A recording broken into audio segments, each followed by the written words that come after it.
One nation bound in freedom,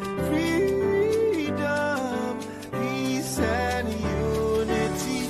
Hey, that's so. Oh, yeah.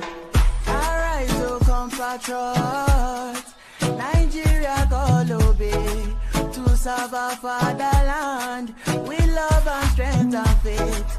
The labor of our heroes past shall never be in vain. To serve with heart and might, one nation bound in freedom, in freedom, in freedom, peace and unity.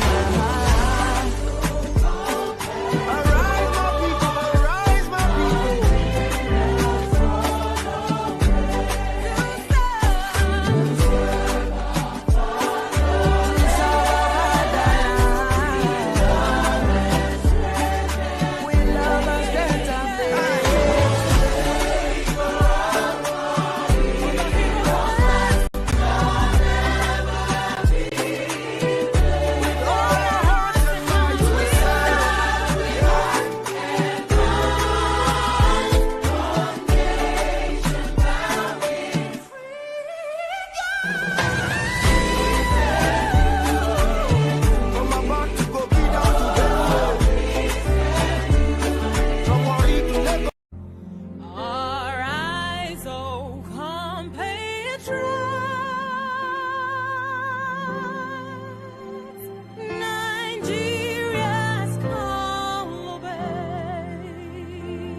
bound in freedom, peace and unity. Hey, that's so. Oh, yeah.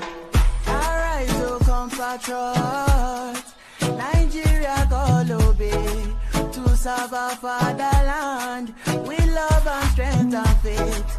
The labor of our heroes past shall never be in vain. To serve with heart and might, one nation bound in freedom, in freedom, in freedom, peace and unity. Arise, my people, arise, my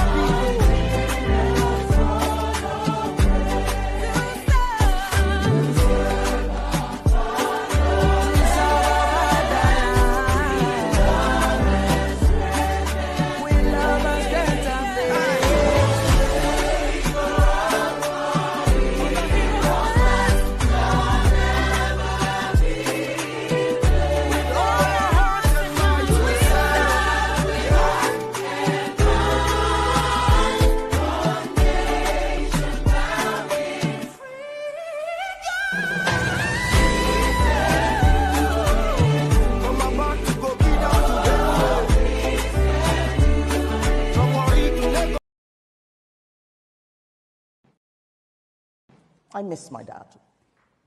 He taught me the most important lesson of all. Never be afraid to do the right thing. No matter what people say about you, just do the right thing. My father taught me not to be afraid.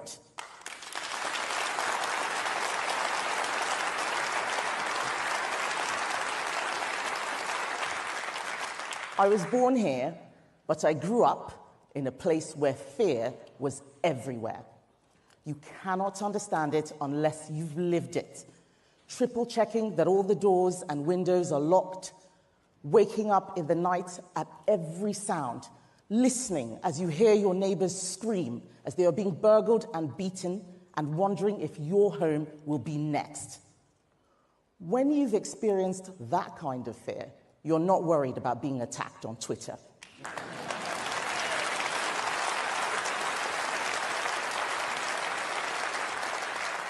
you appreciate how rare and precious it is to live in a country with security, democracy, equality under the law, and above all else, freedom. Free speech, free enterprise, free markets, conservative freedoms, conservative principles.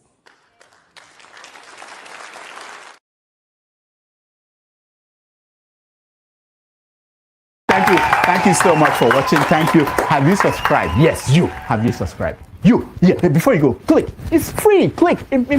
Just that's it. Have you subscribed? You are laughing. Have you subscribed? Have you subscribed? Thank you. Thank you. Thank you. Hey, madam. Thank you so much. I can see you. I can see you. We have to get to 100,000 subscribers. This by the end of the year. How are we going to do that if you don't subscribe? Yes, you. Yes, you're about to click off. Why? Have you subscribed? It's free. If you don't, ask your son, ask your daughter how to. Just one click. Thank you. Thank you. I see you. Aha. Thank you very much. Thank you very much. I'll see you tomorrow.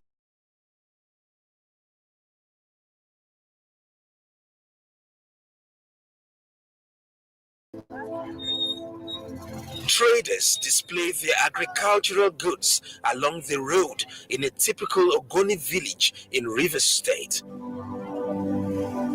It's the usual ambience created by the endless chatter of buying and selling for subsistence in an evening market. Predominantly farmers and fishermen, the people like music, often with a thematic preoccupation reflecting their culture and traditional lifestyle.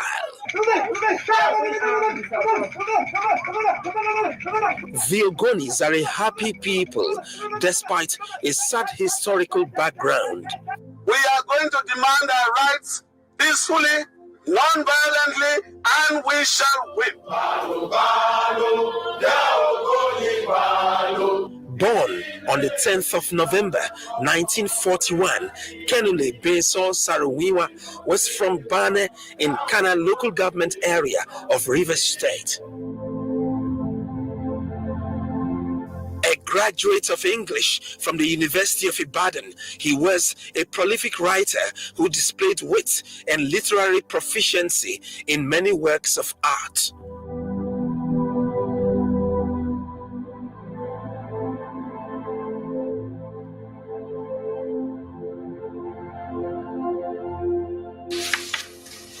Despair. He cursed the earth for spouting oil, black gold they called it, and he cursed the gods for not drying the oil wells.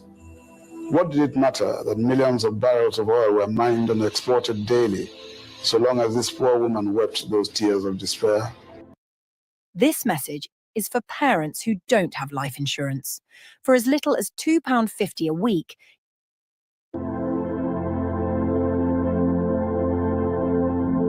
losing a bid to represent the Ogonis in the Constitutional Convention to usher in the Second Republic in 1978, it dawned on the young Wiwa that politics is indeed local and the key to having a voice in Nigeria.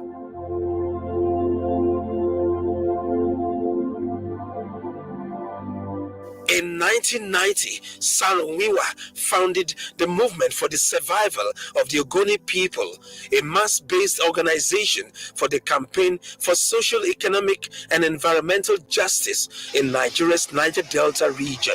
And on behalf of the Movement for the Survival of the Ogoni People, first as spokesman and later president of MOSOP, the majority of the people embraced the ideology of the movement, but a few distanced themselves.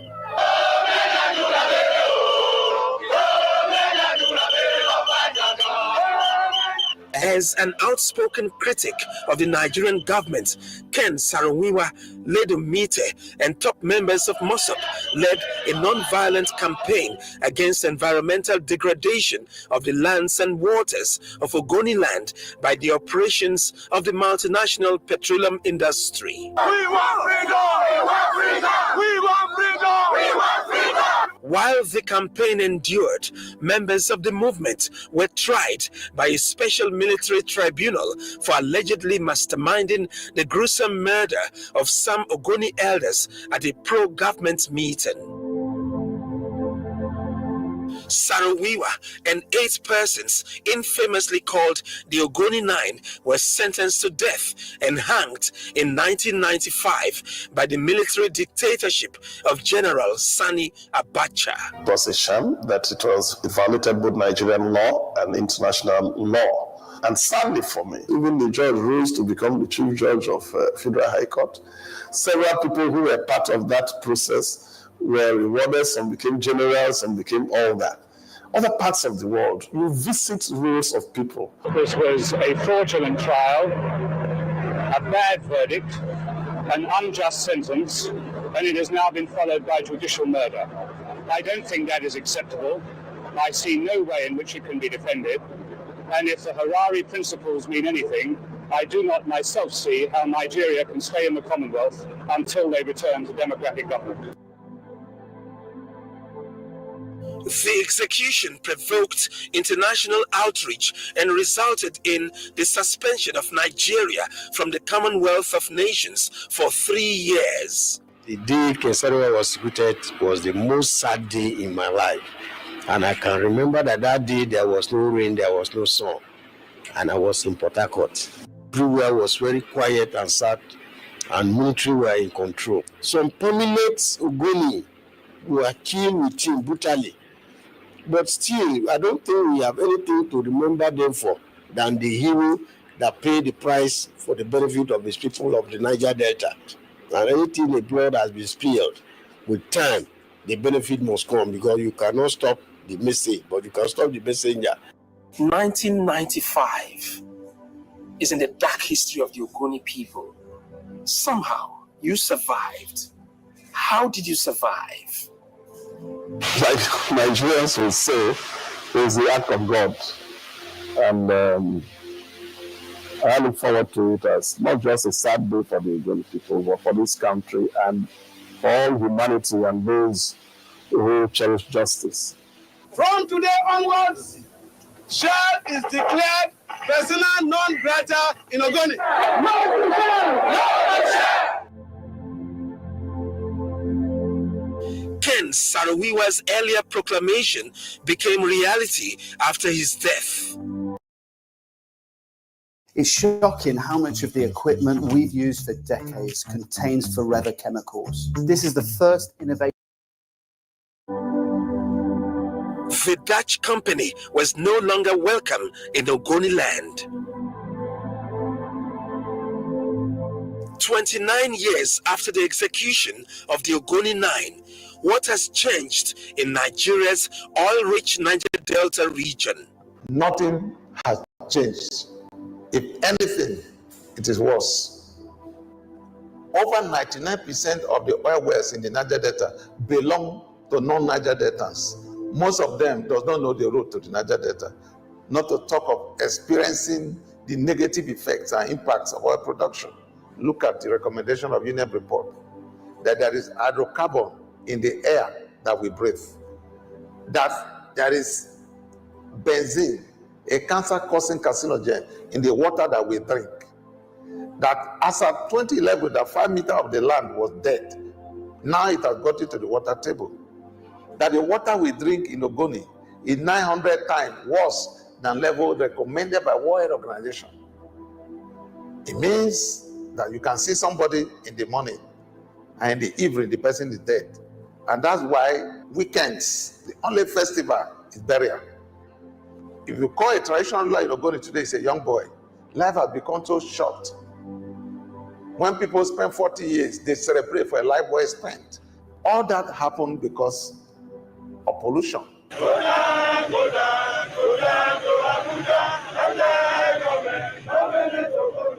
Enshrined in the struggle is the OGONI Bill of Rights. Political marginalization, economic strangulation, and ecological degradation. Ecologically, the United Nations came to OGONI to establish the fact that Ken was not lying. He was saying the truth, that the OGONI environment has been polluted, and that it needs to be remediated. Has that Bill of Rights even got a response at all? HIPREP is working, but it's only the beginning. The surface of the land may be clean, but pollution has gone as deep as 10 meters in some places. Even groundwater has been contaminated. If the people understand that it takes more than one lifetime to restore a polluted environment, and they open their arms and welcome new pollution, what can we say? Obasanjo have visited Ogoni 4 times. 4. There are some states he did not visit. He visited Ogoni 4 times. He could not take the oil. He thinks that he can do that without addressing the legitimate demands that the Ogoni people were making. Look at what oil wells are done in Abuja that do not have one oil well. Oil wells from the Niger Delta. Look at what they have done in Abuja. The oil in Ogoni has blood on it. He thinks it's an ordinary oil. A 2014 report by the United Nations Environment Programme reveals that it will take about 25 to 30 years to restore the environment in Ogoni land in a cleanup exercise expected to gulp about $1 billion. We shall implement the UNEP report on Ogoni land. We are determined to put right the wrongs of the past, where the people of this land were treated unfairly and the environment unduly degraded and polluted. That cannot be a sustainable way of cleanup. The world knows what needs to be done. It has happened in very many parts of the world, and we have seen the processes of cleanup. They have United Nations Environmental Program that was supposed to monitor the process, and they came out to say that, look, this is environmental vandalism.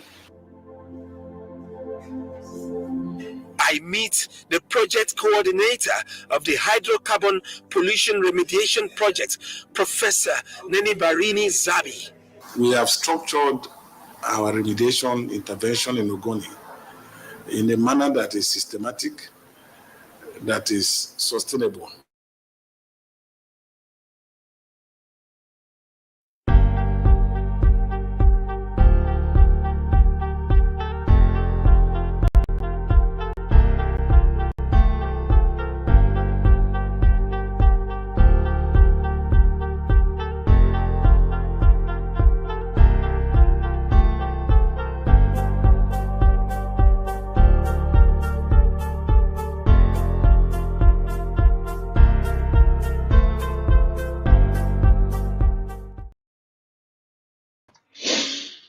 Good morning, good afternoon, good evening, depending on your local geographical location. My name is Andrew. Thank you for joining me this wonderful Wednesday evening, where I am, depending on where you are. You've seen the video and the content of it. We're here to examine the implications of the claim that the Igbos are ranked. The assertion made that they are ranked lowest in impunity, to which I still disagree till tomorrow. Based on the video you also have watched, that is a region that I come from. I worked in that same region on the oil rig and on the oil boats, crucial boats, and I've also privileged to travel around that region, and also can say some certain things with authority that we also have suffered. Impunity and the issue of impunity in Nigeria is across board. No ethnicity or no tribe suffered more than the other, based on the video that we have seen. And the question that was asked is, what has changed since Nigeria returned to democracy? Impunity is the absence of the rule of law. Does it mean the laws don't exist? Of course, those laws exist. Implementing those laws. The recent case that we're going to look at is the newly elected local government chairman in Anambra State. His actions, his criminal act, just like some Nigerian leaders who once lived abroad, committed crimes, and now back in Nigeria, holding positions, a position of leadership. What they do with the life of the people they govern. You know why? Because there is the absence of the rule of law. No one has ever held them accountable for their action. He was arrested in US recently, where the rule of law is practiced. So if we are going to get anything right going forward, we have to acknowledge that act of impunity is what is across board and is carried out by what? By everyone and anyone. Hence, I have this up here that it's not by ethnicity nor tribe, but by the content of what? Of their character. Those who what? Who perpetrated it, and those what? Those of us who what? Who suffered it, who suffers it. So that assertion is absolutely not correct. That some part of the country suffered or suffering impunity are lowest, categorized as lowest. What? Lowest. Put it up again. Lowest. Ranking lowest in impunity. Has any one of you visited that region before, even up to date, to see the environmental destruction? Some can't even boast of good schools. Impunity does not only means people are stopped in checkpoint. We have 500 and 1,000 checkpoints in one area than the other. There are other acts of what from impunity as well. Just as the video we've watched just now.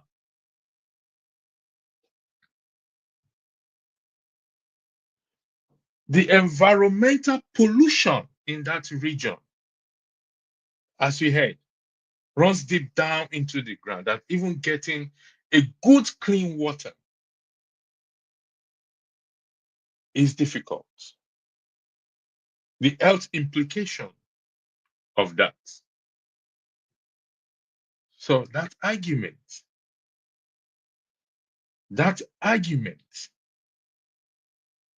does not fly by me and never will fly by me. That one region suffers more, or one ethnicity are ranked lowest in impunity. That is from the pit of hell. The OGONI Nines, Ken Saro-Wiwa. Let's talk about them. Let's talk about those who died in what? During the EndSARS. Those who died in protests. Those who have been killed.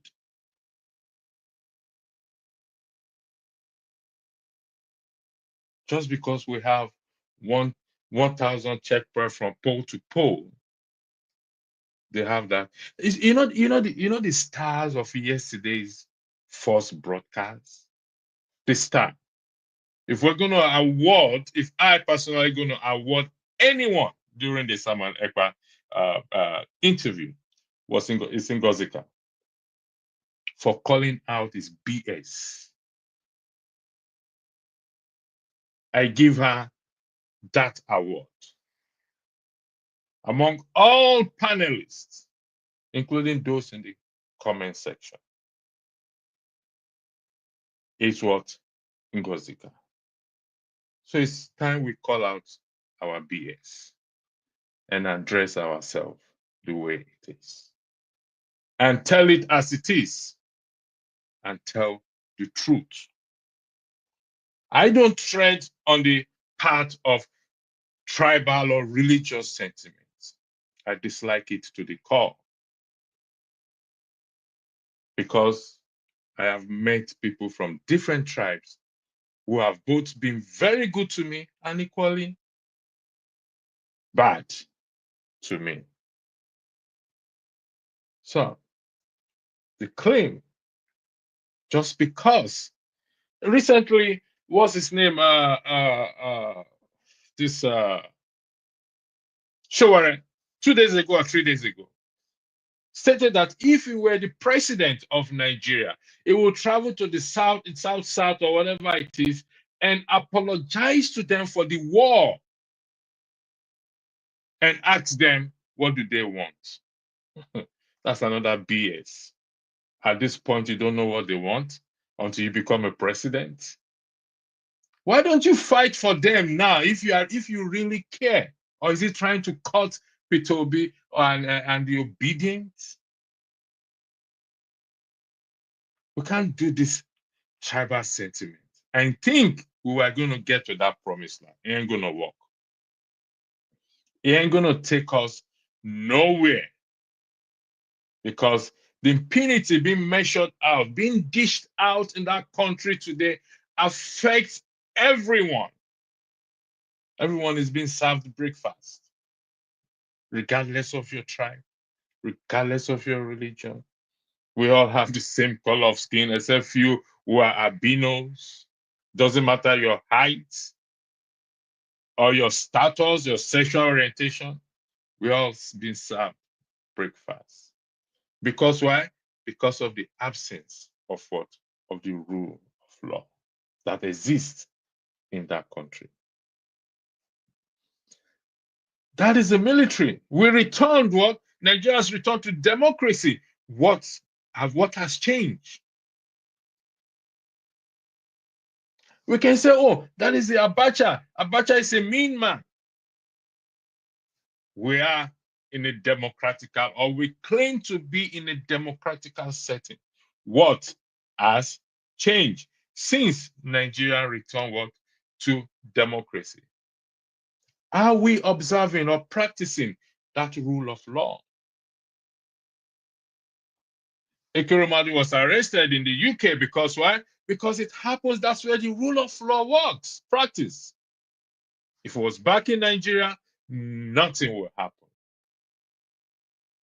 They get away with everything they do. And I stand on what I always say. It's down to what? To us citizens. To what? To start to take what?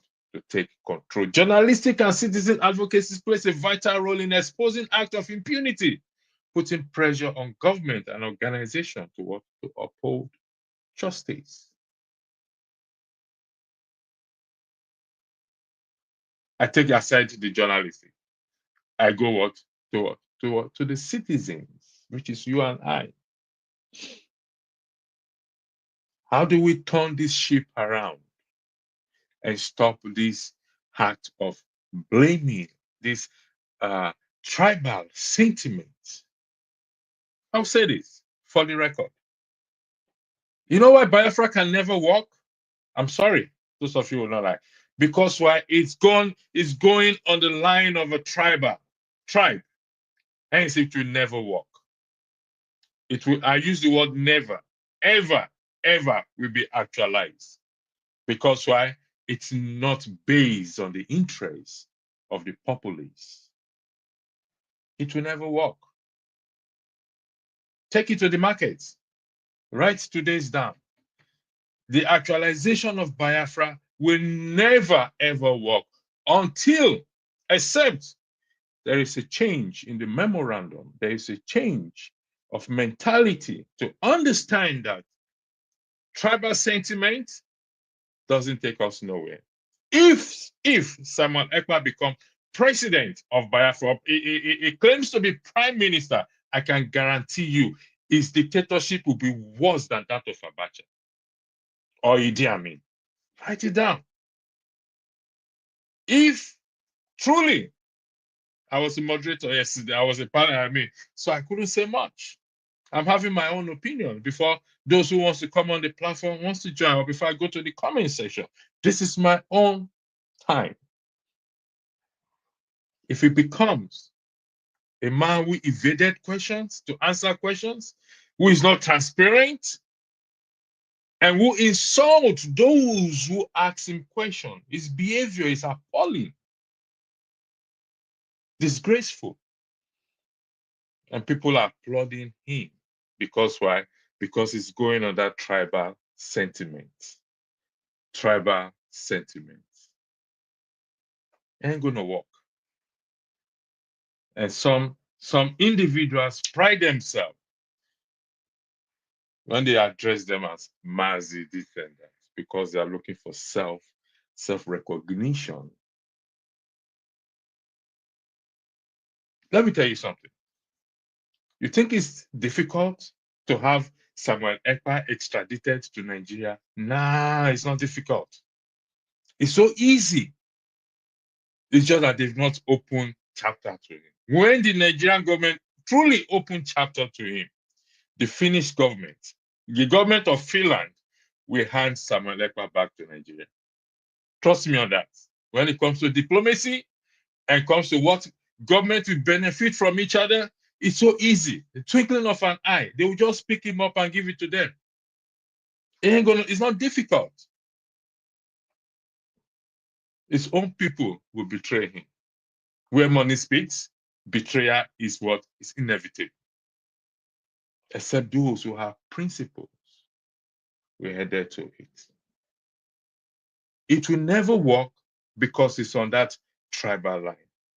And that is what Sowore is also treading on now. What tribal sentiments, if I were the president, I will go in there and apologize to them. If you want to join the platform, please turn on your camera. If you're backstage, please. If you don't want to, then respectfully, I can bring you in, please. So here we have the OGONI 9. Go there, travel there. This is not, don't do hearsay. Travel there. Then you will understand the pain that people are going through. The suffering that my people, allow me to use the word my people, are experiencing.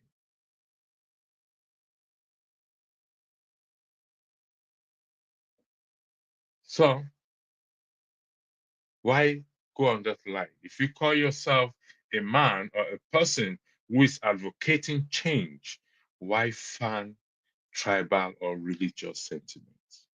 How would that bring about change? How would that bring about it? Yes, Imachukwu, you're right. I was promoting him the other day without a shadow of doubt. What changed? I'm only highlighting his comments. Is he cutting Peter Obi? This is about tribal sentiment. He ain't gonna cut it for him. Playing that tribal sentiment will not bring the crowd to him. He ain't gonna get it. You know why? Because any human being who thinks only him or her knows it all cannot work with other people, doesn't get anywhere in life. And that's who Sowore is. That's who he is. He does not want to collaborate. No one is saying you should lower your principles and standards. No, I ain't going to tell you to lower your principle and standard. But if you're going to bring about change, you're going to work with those who don't even have principle and standard and try your possible best to see how you can make them see reasons as to why we have to do this together. You don't have to compromise.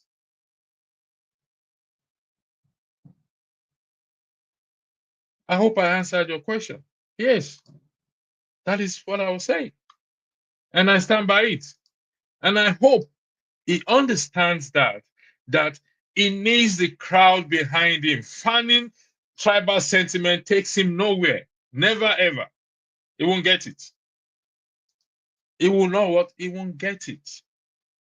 Because they found this thing to divide us.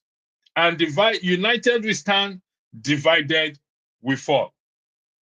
So irrespective of tribe and religion, we still need what? To be united. And once we divide, it goes nowhere.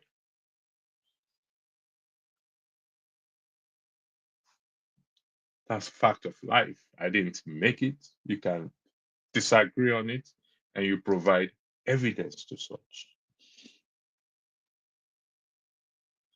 I work with people on this platform who we don't agree.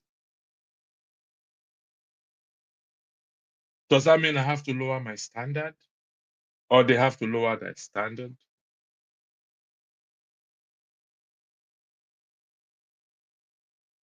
Promoting decorum is one of the things we do here. And we have to work together. If I don't like it, I walk away. To it may happen soon or in the near future. So that's assertion about certain ethnicity. I can see somebody, Pansat, came in to post a link. I don't advertise link here, please. With due respect, thank you. Whatever you want to pass on, you can come on the platform and speak and talk about it. You're welcome. As long as you uphold the decorum, you're welcome to come. But I can sit down here, talk, close shop, and go home. I'm happy. So you're welcome to come on the platform to challenge these arguments. And we have an educated discussion as long as you uphold decorum.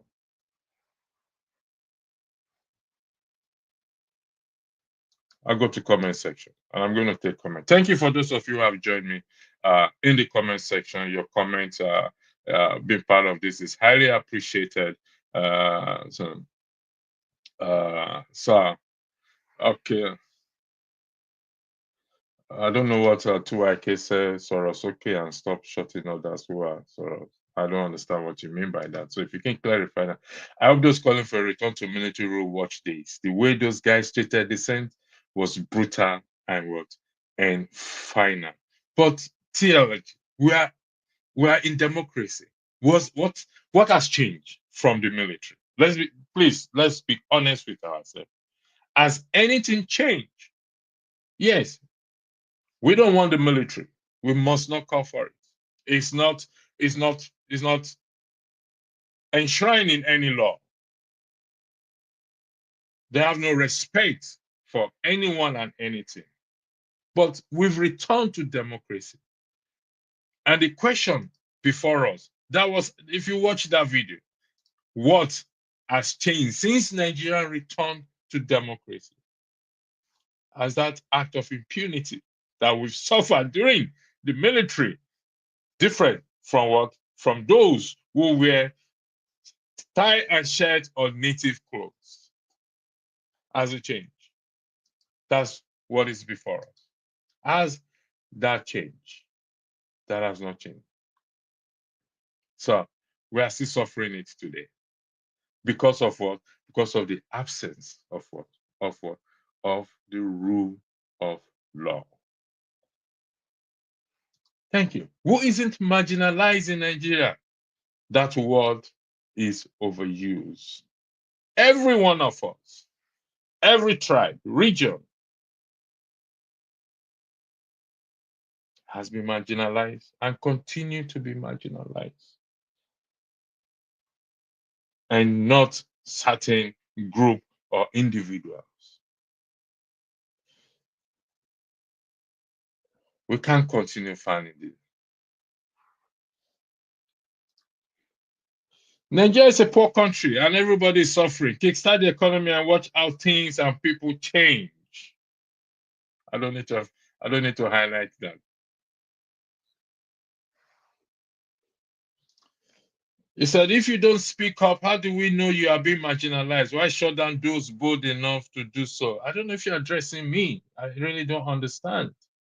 If you're addressing me, or if you don't understand the context of what we're talking about, is that no tribe or region there that is not suffering impunity or has not suffered impunity. In fact, we all. Because why? Nobody holds our leaders accountable. We don't hold them. So they do anything and they get away with it. They don't care.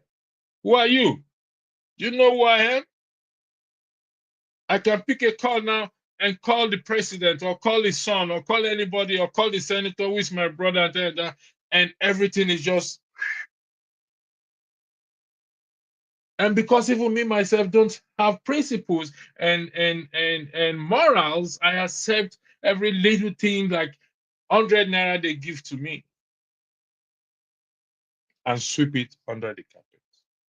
The story of sweeping things under the carpet is that it's there, it doesn't go away.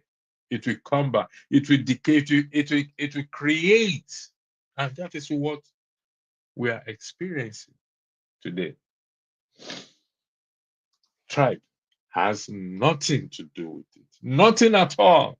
But what? But the context of what? Of our character. The context of what? Of our character.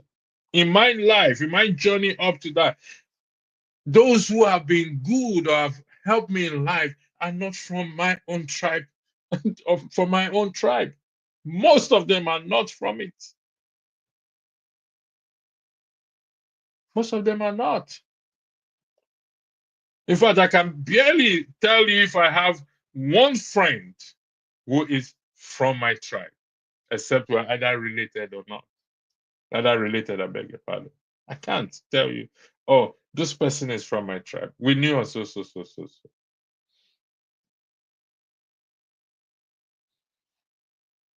Yes, it is about OGONI 9, but to highlight, it is about, you need to listen. It is about the OGONI 9, but however, to challenge this, let me highlight it. The implication, the assertion about Igbos ranking lowest in impunity. It is about the OGONI 9. It has happened. What they suffered and what that region is suffering today. I'm not sure if you listen to the broadcast or the video that I played. It is about it. That is where I come from.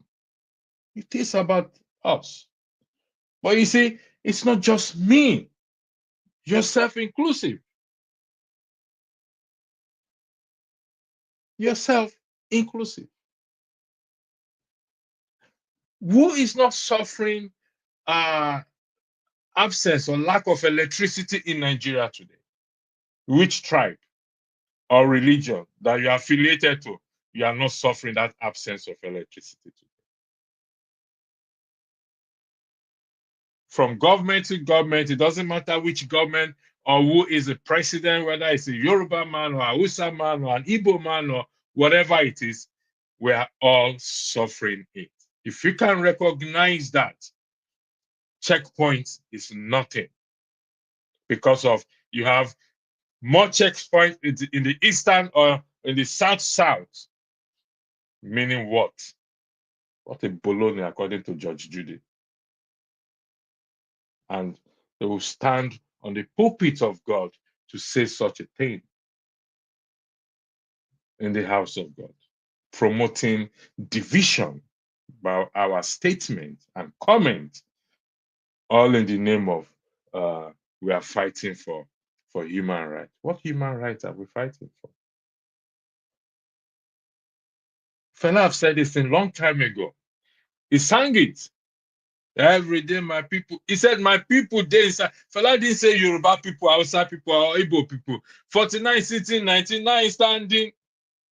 Then go pack herself like something. He sang it years ago. Yes, I place him as one of the greatest prophets that ever lived in Nigeria. Preaching is on via song, singing.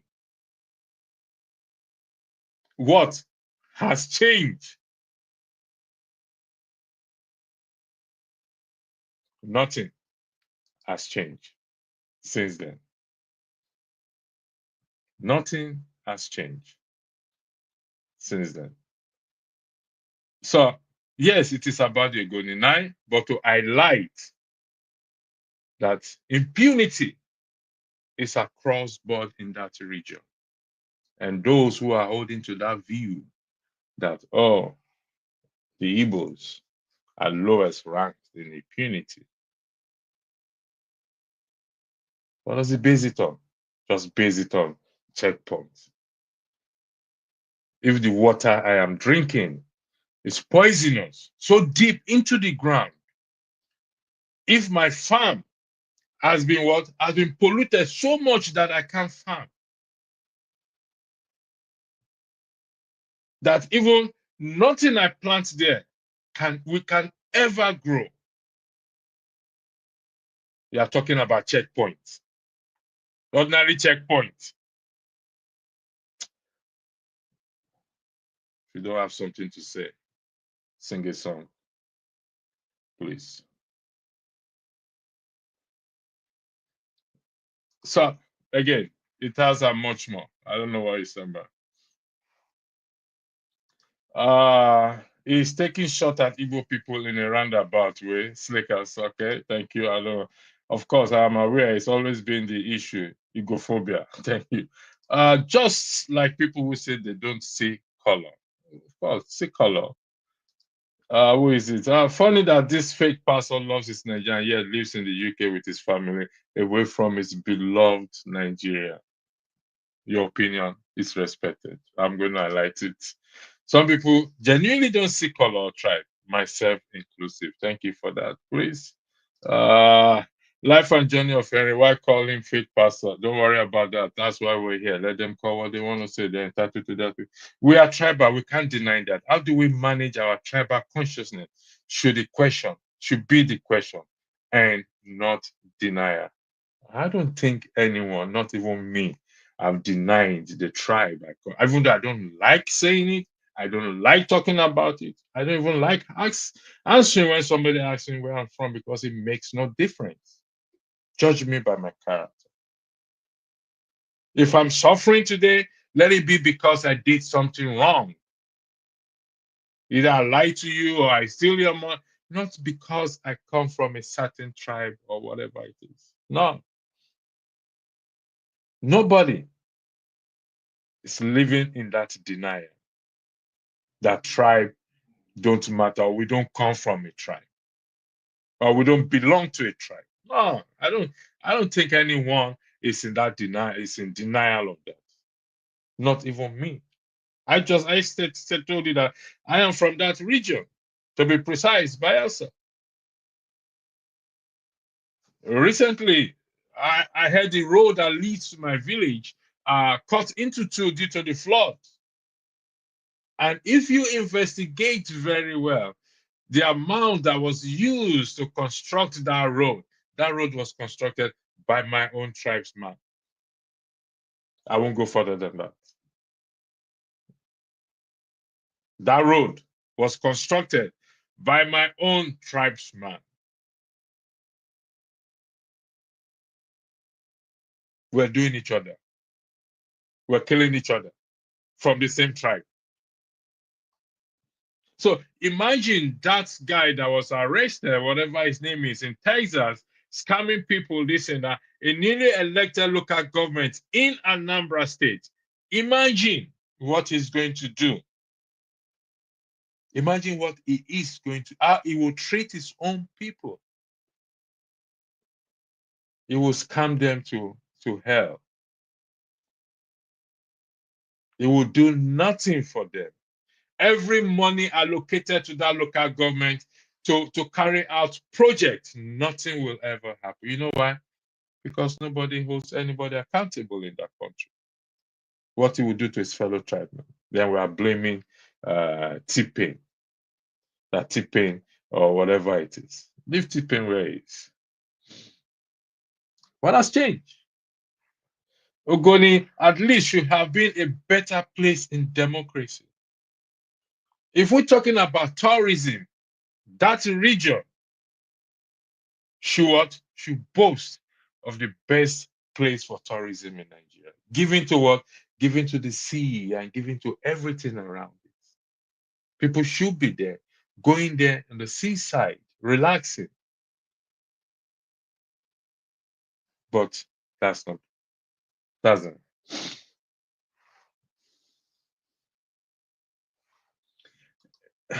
Speak for yourself. No, I'm speaking for everybody. That's where we are different. You have only ever been. How can you know how everyone else thinks or feels? I generally don't look at things in that manner. Believe it or not. Whichever way you look at things is your prerogative, not mine. And I'm speaking for myself, but equally also making you to understand that this issue of impunity that you and I are talking about today, everyone, listen, I don't need to go far. If you can say that you've had electricity for 1 year in Nigeria there. In fact, 1 year is 2 months, 1 month. Constant electricity. That is affecting everybody. And you think that is not impunity or part of impunity? People who are carrying it out on us not to have electricity, have we ever hold them accountable before?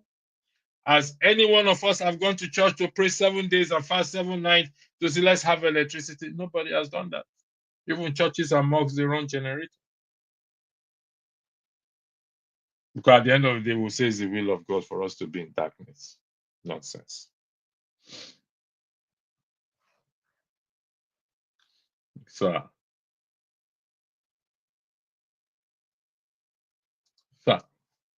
depends on what you mean. Of course, I can see a person's complexion, but I don't judge based on that. So you're kind of contradicting yourself. So yeah. So you know what? I'll take.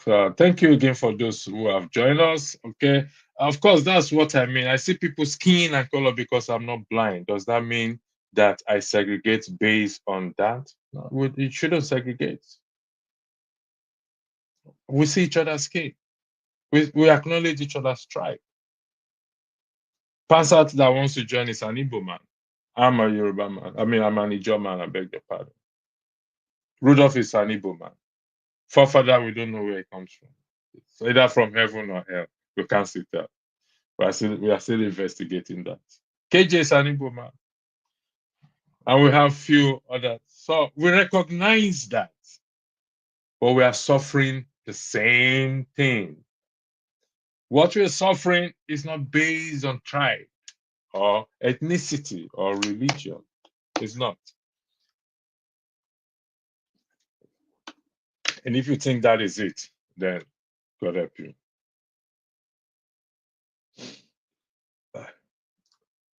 The topic is not a clickbait. The OGONI 9, the absence of the rule of law. How is that a clickbait? I brought out the OGONI 9 to highlight that every one of us is suffering from what? From what our leaders and us, the citizens, failure to act has brought us to where we are today. How is that a clickbait? If you can answer that question, I will appreciate that. If you can. It's so easy. So easy the useless government couldn't expedite to Marudiko. This is dude seem to know nothing about nothing. So the tribal sentiment of people telling other folks to go back to what? To their villa. You're asking me why the OGONI is quiet. Come on, they're not quiet. They're speaking. They spoke. Nothing has changed. And they're still speaking in their own corner. They're not quiet. We're just getting the fact, talking about the fact. Who says they're quiet? I'm from there. I'm from the riverine area. Am I quiet? Am I not preaching equal right and equal treatment for everyone? I sit down here almost every day to talk about this issues in the country. So how am I quiet? Or the cases you want me to solely focus on, I don't do that, and I will never do that. Because what you're suffering or what you are being punished for, or what you are going through, equally affects me. So it would be stupid of me to now want to exempt myself or exclude myself from it. I repeat it would be stupid of me. Because what you are going through is not different from what me and my people are going through. And until we come to that understanding and not say, because of checkpoint, some people suffers more than the other. Again, baloney. What affects you affects me, should affect me. So, what affects you should affect me.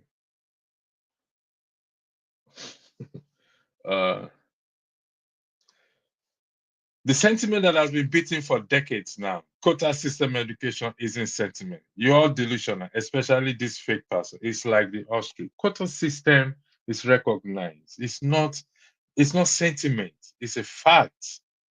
Why some regions are being considered, even though they did not make the cutoff mark, than the others. It's all part of what we're talking about. It's all part of the package. It's all part of the package. And that is what we should be fighting for. For all. The three musketeers. It shouldn't be just about me or about you. It should be about us. Welcome to the floor, Pansat. The floor is yours. You want to weigh into it? Go ahead. No, go ahead and conclude, and I would I've given find you out. Pardon? I've given you the floor. Okay. My main reason for coming on is the revelation that our current president is a CIA asset. Okay. Which I don't know if you're familiar with that. No, I'm not. You're not familiar with the allegation? No, I'm not. I'm just hearing from you for the first time. Oh, okay. Because it's a big thing, let me then update me on what you're talking about, and then I'll give you time to, unless you want to take my word. You want to take my word for it? You've been listening from onset, isn't it? Because you came in, you posted a link. Yeah, yeah. When I came in, I was just posting that link for you to see activity. You want to focus on the topic, which is the absence of the rule of law, impunity, the implications of Dele Farotimi assertion that about Igbos ranking lowest. And I played a video about Ken Saro-Wiwa, what is happening or what has happened in that region. The argument is every one of us in that country are going through the same thing, particularly the issue of electricity. You want to weigh in on that? I do want to weigh in on that. I'm going to entertain what you bring on the table, but can you weigh in on the topic first, please? Yeah, let me weigh in on the topic first. Yeah, we all in the same predicament in the country, and we complained about those things ad nauseum. We from the Southeast, we normally speak for ourselves because we don't want to tell any other part of the country to complain. Everything we've been protesting has now been nationalized, where every section of the country is feeling the same thing. And when you talk about the complaints we're making, everybody knows that nothing is working, right? If it's electricity, it's not that we're incapable of having electricity, it's being undermined. Wickedness. Right. Let's use the right word for it. Let's call it as it is. It's outright wickedness, and no one has been held accountable till tomorrow. You often refer to the Constitution because a lot of these things stem in the Constitution. The way the Constitution works, for example, here in the United States, the only ingredient that make it work is that you have 3 branches of government. And those branches of government have to be adversarial. It has to be they opposed. If somebody wants to break the Constitution, there's another one that is equal branch out of the three, which is the executive, judiciary, and the legislative branches of government. They are unfriendly to one another, inimical, right? They're combative unless they're obeying the Constitution. If you do something outside of that, then it's going to be antipathetic, jaundiced. The other one will be belligerent to it, and they'll call you in for a hearing.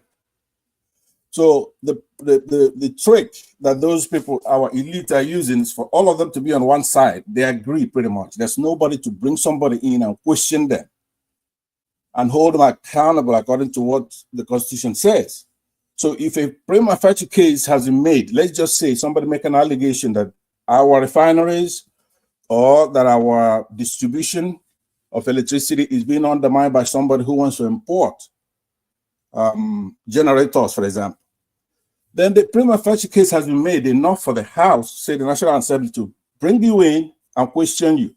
Even if you're a friend of the president or the president himself, in this case, let's say Atiku, has been alleged to bring in generators during Obasanjo's time, and we budgeted like $16 billion for electricity and all that kind of stuff, and it's corroded, then the National Assembly has to haul people in, question them under oath.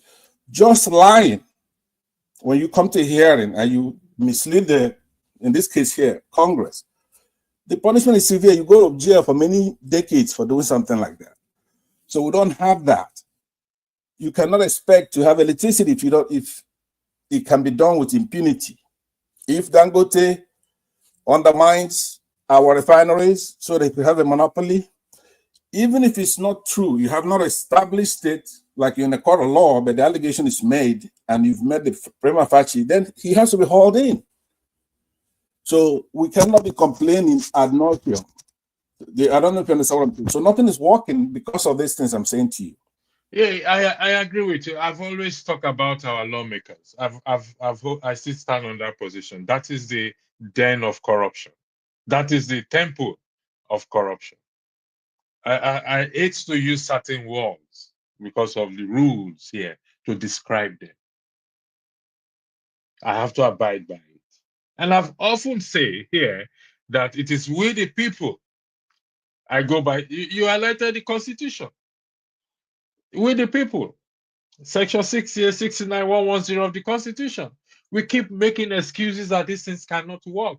Okay, so let's stay in that boat of excuses and see how far it will take us. Let's stay there. But we're all, and for once, we agree that we are all suffering the same thing. Nobody is enjoying anything better than the other person. And that is the unity we should preach. Hopefully that will bring us together, because united we stand, divided we fall. This is known everywhere in the world. I am not against people fighting or agitating for what? For separation or actualization. I am not against that. I want the record to reflect that. But when you tread on that tribal line, because if you are my neighbor, we are living on the same street, for example, and the light is gone. It's gone on you, it's gone on me.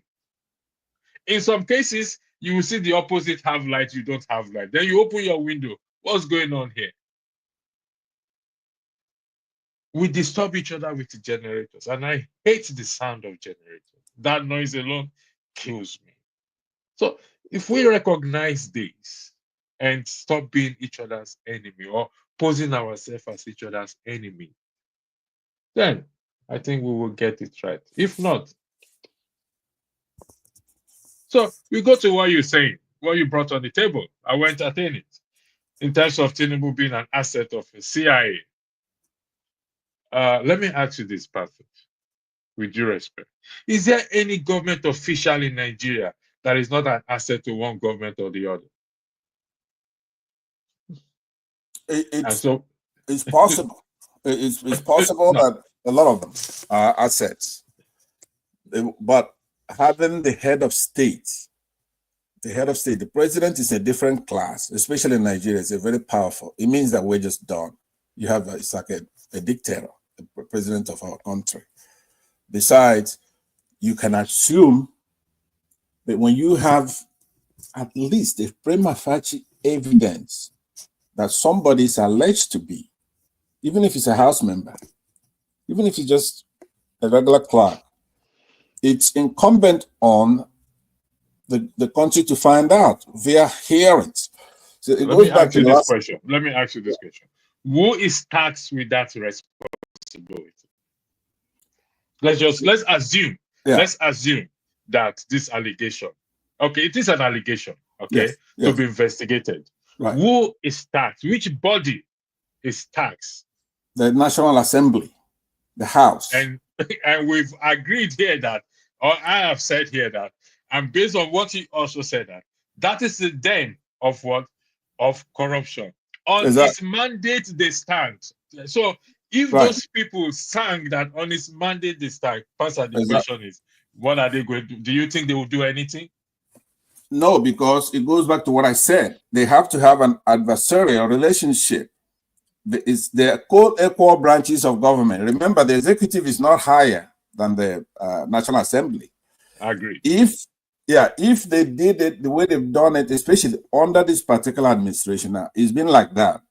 This one takes it to another level, like you said. It's singing when it signed the budget. Yeah. So, but it's a clever trick of crooks.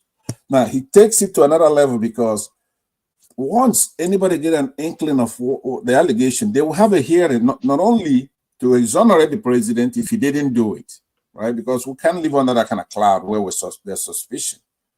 That is an asset. But the point is that they will at least have a hearing and be the fact finder.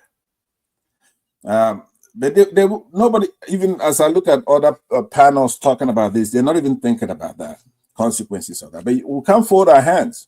Maybe you discussing it here, Rudolph, others will then put the pressure. Maybe these people don't even know their responsibility in that National Assembly. Pansat, I will have to disagree with you that these people don't know. Pansat, the people we have there, they know. This is the line I don't want us to tread, that those who are there are ignorant people. Pansat, they know. I agree. They know. I was just trying to play the devil's advocate, give them some credit. Obviously, they know. Go ahead, play the devil's advocate, and I'm going to challenge you because I'm the devil's advocate as well too. No, you win that one because there's no way they don't know. These people are very clever. A lot of them been to United States, Britain. They know. They lived there. Some of them have committed crimes there. And they return back to Nigeria knowing nothing will happen. The guy that was arrested recently, that newly elected Anambra from one local government chairman who has scammed people up to this and that, he was arrested in Texas. Right. But Pansat, if he was here, and the news even came out that he scammed women, nothing will happen. Because why? Those who are supposed to do that checks and balance to arrest him, we'll go back and meet him. But I must be the money self. Again, for us to keep this in hush, let me have my own cut. Exactly. I mean, there's no disputing that. But we're in a position where we have to complain all the time. What do we do? What do you think we should do? How do we get the House to be in an adversarial? How do you separate those three branches? Tell me, how do you get that done? Pastor, thank you. This is the most important question that we are going to deal with right now. And I've not changed. I was in Omoye's Corner's platform a few days ago, and we had a bit of back and forth. My position still stands. That is in the hands of you and I, the citizen, to change this narrative. Let me say this. I campaigned for Peter Obi, not because, I don't know him before. I don't even know that he existed before, to be honest, that he was a governor of Anambra State. I know nothing. But on the basis that if he becomes president, at least based on his transparency, accountability, is going to kickstart it. It may not be able to achieve it fully, but maybe it was laid that foundation, and we start to build on it. We start to build on it. But unfortunately, things didn't go the way it is. But it's still not too late. It's you and I. For example, look at that lawmaker that slapped that boat driver. Let's forget about the apology, the settlement, or whatever it is. If his constituency or his constituents pick it up and say, you know what, you can't be our representation, our representative again. Because why? You've based on the Civil Service Code of Conduct, the same constitution is there. The behavior of the code of conduct for civil service, starting from the president to the lowest, how they are expected. To whom much is given, much is what? Much is expected. So it's up to you and I. That is where the point you made, for example, you used P2B. See, if the thing is that the position P2B is that if he just come in as president, automatically we're going to attain that separation that I was talking about. A lot of forces in the APC will be against him. They're going to be looking for any missteps he made to make a case against him. They're going to be looking at any loopholes in his policies that they can use to criticize him. That's when that body is going to come alive. If, let's say, if we could tackle INEC, because INEC is actually an extension of, say, Boko Haram, an extension of people who, now Boko Haram is not just the terrorist group. Boko Haram is an ideology that Western education is bad. That's what it means when translated loosely from Arabic or whatever it is, Hausa or anything like that, right?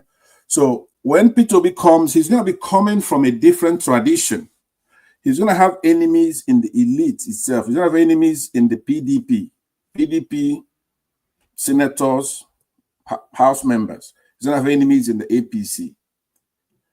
So it's just like here in the United States. When Donald Trump comes in, he's going to have enemies both in the Democratic and the Republican Party, because he's some kind of coming from a populist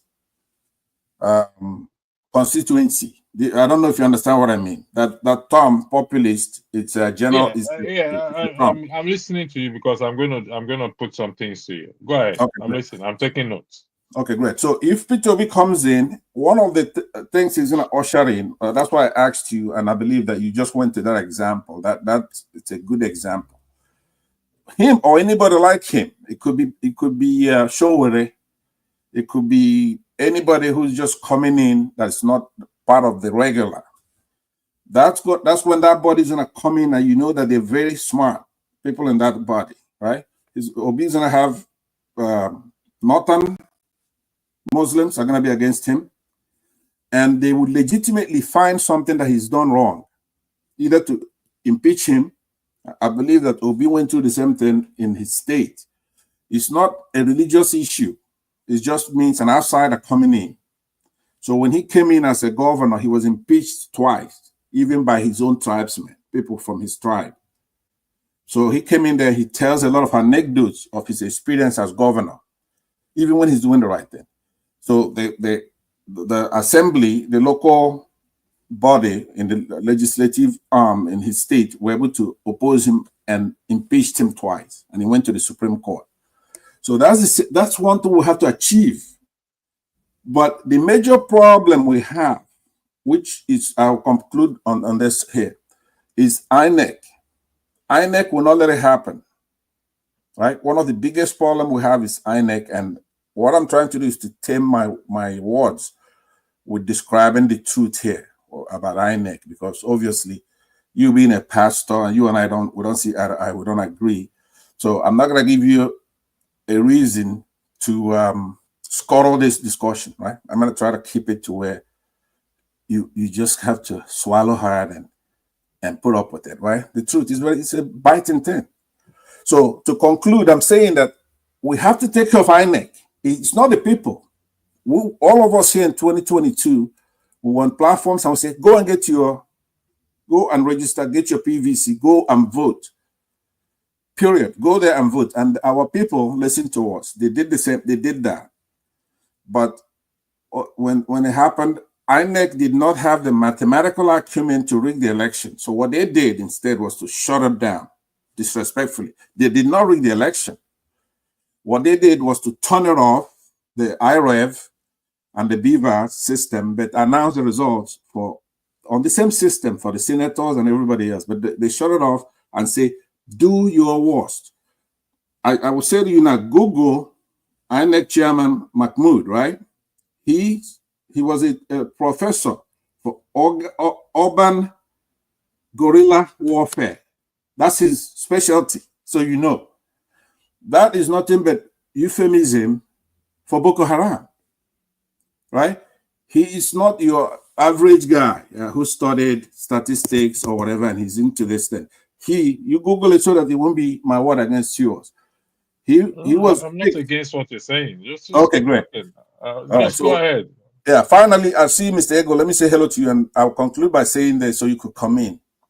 The point I'm going to make to you is that in politics, when I taught it, one of the definitions for politics is politics by other means is war. That's what it is. Politics is nothing but war by other means. Thank you. Thank you, Pastor. Igos, welcome. Before I come to you, Igos, Pastor, we gave an hypothetical or a narrative that if P2B becomes president, there will certain peoples will make a case, will have a case against him. Would that be correct? You're asking me, right? Yeah, I'm just highlighting what you said. I just want to get it correct. Okay. Yeah, I believe so. And also, you said we both know when he was impeached twice, he went to court and using the Constitution, which he himself said that he has benefited from the Constitution. And so will you agree that the same principle still applies to him, or that provision is still available to him if they make a case against him? Yeah, but the politics has changed since 2015. We don't have, you see, the mistake he made, Nigeria was better in the past, 10, 15 years ago. At least our judiciary it's not been Sharialized like we have it now. In Nigeria, sure? things change. It's still bad. How many people do you know are in awaiting trial 15 years ago, 20 years ago, and they've not even heard their case? Yeah, I mean, but all I'm saying is that it was better then. It's not. I'm not saying it was perfect then. They had some respect. There was still separation. Somebody could go to court then, and then get some kind of justice, right? Trustworthy, relatively speaking. Unlike today, see, it changed when Buhari came in and he fired Chief Justice Onagin illegally, right? In our constitution, you're supposed to fire a Chief Justice with 2/3 from the Senate. A president cannot remove it. So no, hold that thought here. He's supposed to get 2/3 before he fires them. As a citizen, the lawmakers are working for you and I. They are adversary. We are adversary to them. They are representing us. And we have this knowledge. Let me say, you have this knowledge. As a citizen, your duty and role is to ask your lawmaker as to why the process was not followed accordingly as it should be. So, you see why I keep saying that it is us, the citizens? You just highlighted an important point. For him to do that, he must get the 2/3 of the House of Senate. And these people are representing you and I. So if they fail to do their job, you and I should not fail to do our job. Right. That is true. But some of us are. Most of us are. Yeah. Some of us are doing that. right? A lot of Nigerians first of all, they were against Buhari doing that, and they spoke out against it. A lot of our juries, a lot of people wrote articles. You could Google it. But there's a fundamental... Let me go to Iguse so that we don't... Iguse, the floor is yours. You'll be following the discussion. You want to weigh in on it? Go ahead. Yeah. Good evening, everyone. May look at the case, may look at Nigeria. You and I know that Nigeria has become a fair state. Judiciary, we are talking about it. We found out that there's a lot of problem in judiciary. The woman the Tinubu appointed to be the Chief Justice of the Federation, you need to look at her history. What is her history? The same woman that sees somebody that become fourth in an election in Imo State and made him number one. You not talk about the second, you not talk about the third, you just pick fourth person and make him the governor. Then what do you expect that the woman will give? It's part of them. Judiciary have a pocket and nothing can do about it. Secondly, you talk about our Senate, House of Assembly, and all the rest of them. I want you to understand this very thing. There's something that happening in Nigeria, even Uganda. Recently, there is two boys that was arrested. A TikTok displayer. They were arrested. What did they arrest them in Uganda? Because they make a display of the president and his son. And you know that president of Uganda is up to 100 years old right now. A longest serving president in Africa, in fact in the whole world. Now, what did they do? They arrested, they said that the police have made a constitution. If you dare say anything against the president, you will get locked up. This is exactly the thing Buhari introduced his own regime, that if you dare say the truth of anything that concerns, even a press, next thing they come and knock at your door and pick you up. So they use this thing to put fear in the mind of the citizen. Okay, watch what happened this month. All these underage children, they are arrested and they tell them because they demonstrate against hunger protests, they carry Russian flag. They were detained and took to the court. What are they doing to do? What are trying to do in that country to put fear on other people that are planning to protest in it? That's what they did. They did not arrest them because they feel like arresting them. They just want to use them as an example to discourage anybody who plan to do any protest. I want us to understand this clearly. So what they are doing is that when they put the fear in you, you're no longer going to have the strength to do something. Especially when you're in Nigeria, the people that have the power, the strength to say something, to act on anything, is people who are in diaspora. I want you to understand it. Now, the only way the citizen of Nigeria can react over some certain situation that happens in Nigeria is when the thing comes to the neck, or they have been pushed to the wall, and the gravity they were pushed to the wall will make them to bounce back on them. But for now, I have to be sincere to you. They have done a lot of things that will make the citizen to do what, to have fear about it. Okay, could you imagine in House of Senate, in today's House of Assembly, they have never summoned Mr. President asking, where did you get the money to buy the private jets? Because all of them. That is what we are discussing. Before you go ahead, hold on, Pastor. Could you clarify this, please? Somebody said Yakubu is a professor of history in Harvard, and you said he studied Gorilla. Yeah. I posted for you on the private section his profile, so you could, if you could show that to Niger Man on hold on, Mohamed Yakubu's profile. Let me just give me 1 second. Mohamed, we need to put out the truth there. Mohamed Yakubu.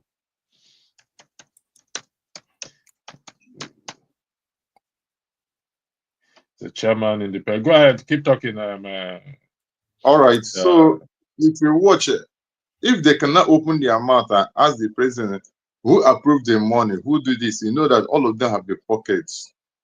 Now, I want us to understand, because this one I'm pointing out this, I want us to understand the present condition of this politician have put Nigerians. Then, in the time of Buhari, there is they say that they have a national flag carrier. Till today, nobody have talked about the money that involved, billions of naira that are involved in those things. This will tell you that some few people have pocketed Nigeria. Then you said that how do we react to what they do? Now, how to react to what they do is to also have every Nigerian to have what is called sit at home protest nationwide. But this hold on 1 second. Yeah. Hold on 1 second. Even though let the record reflect, Wikipedia is not 100% a trusted website, but according to what I'm reading here, okay, in northern Nigeria, he completed his basic and secondary education, could be this and that. Respectfully, he proceeded to University of Sokoto, where he became the first and as 2050, only Nigerian from the north to obtain a first degree certificate in history. At postgraduate level, he studied international relations at Wolfson College, graduating with master's degree and Nigerian history and so passed. I don't know where you got this. I'm looking at Wikipedia as well too. Could you tell us where you found that, please, in Wikipedia? Yeah, I posted the link right there. It's Wikipedia. If you click that and go to career, which I also posted the text. Okay, career. Yakubu is a lecturer, guerrilla warfare. Guerrilla warfare expert, and a professor of political history and international studies. So, and I click on guerrilla warfare in form of unconventional warfare in which small groups of irregular means such as rebels, partisans, paramilitary, and personal armed civilians, including recruited children, use ambushes, sabotage. So what you are alluding to, your assertion is because they have this knowledge, is using it to his advantage. Is that what you're saying for the record, so that record can reflect that, please? Yeah, what I'm saying is that he is not only an expert but a professor, a lecturer in guerrilla warfare, which is asymmetric warfare.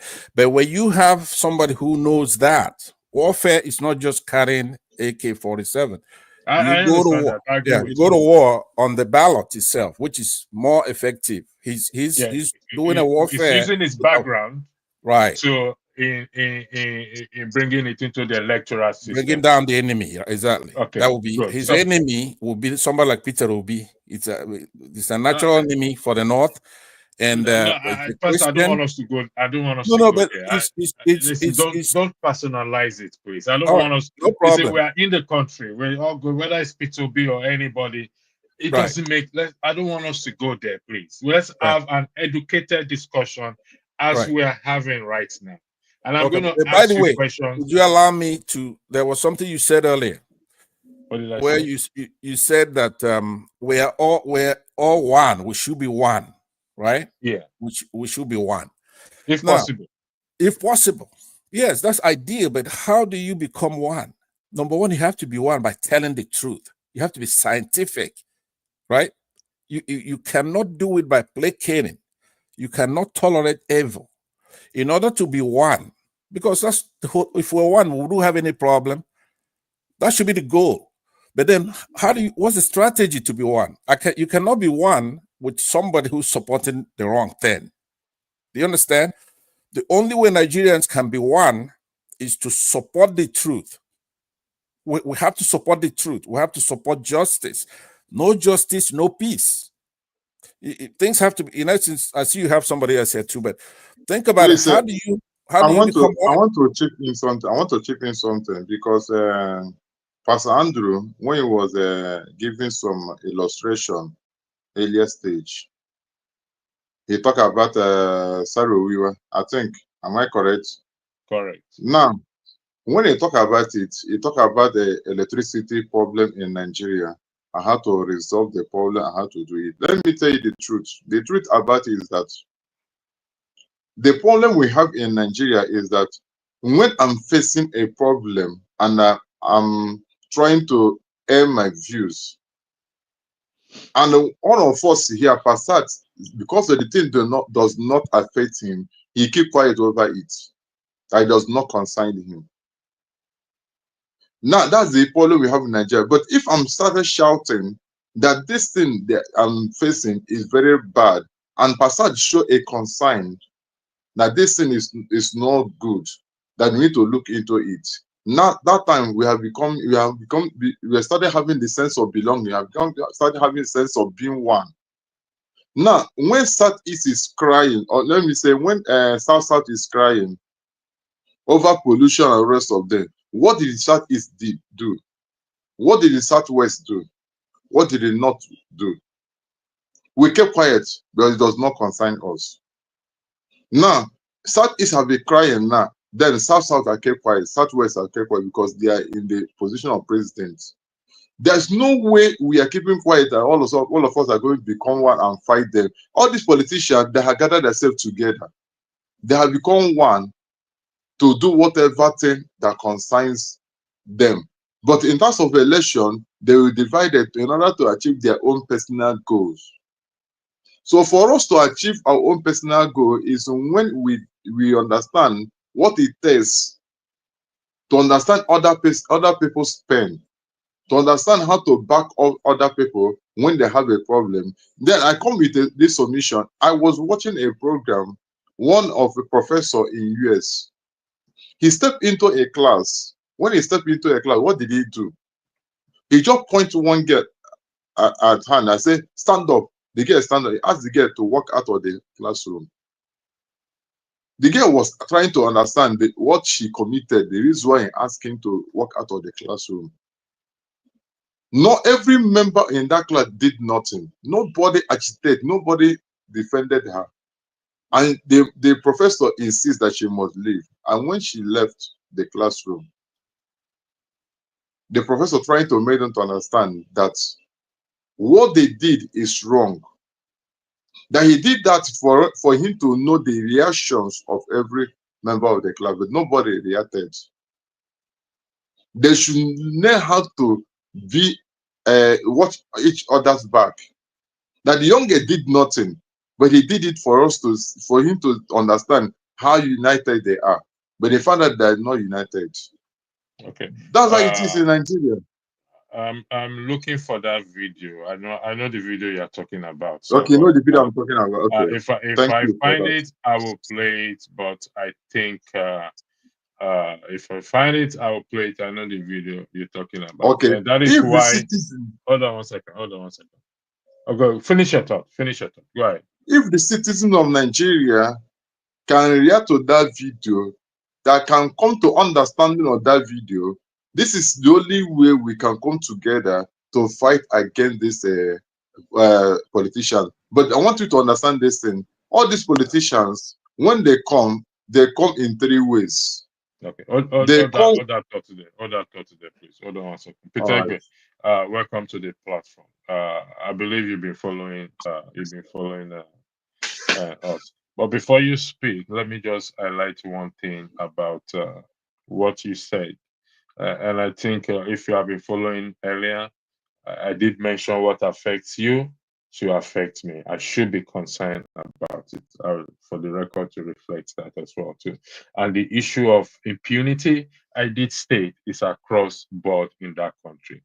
Every region is facing it. So we have to be united in that, not selective thing we do. I did state that for the record.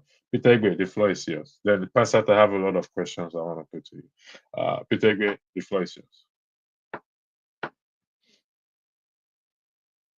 You're muted, please.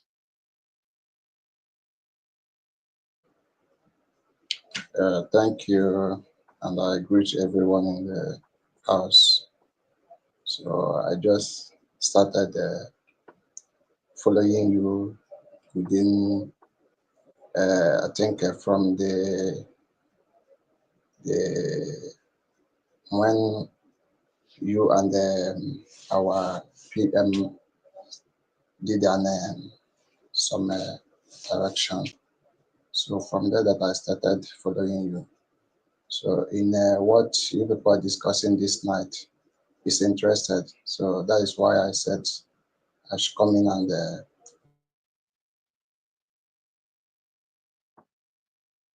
Are you still there or are you frozen? It appears it's frozen. so I didn't have much thing to say.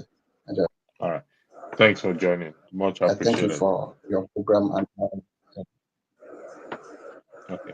Pasat, in the matter of appointing judges, what is the process?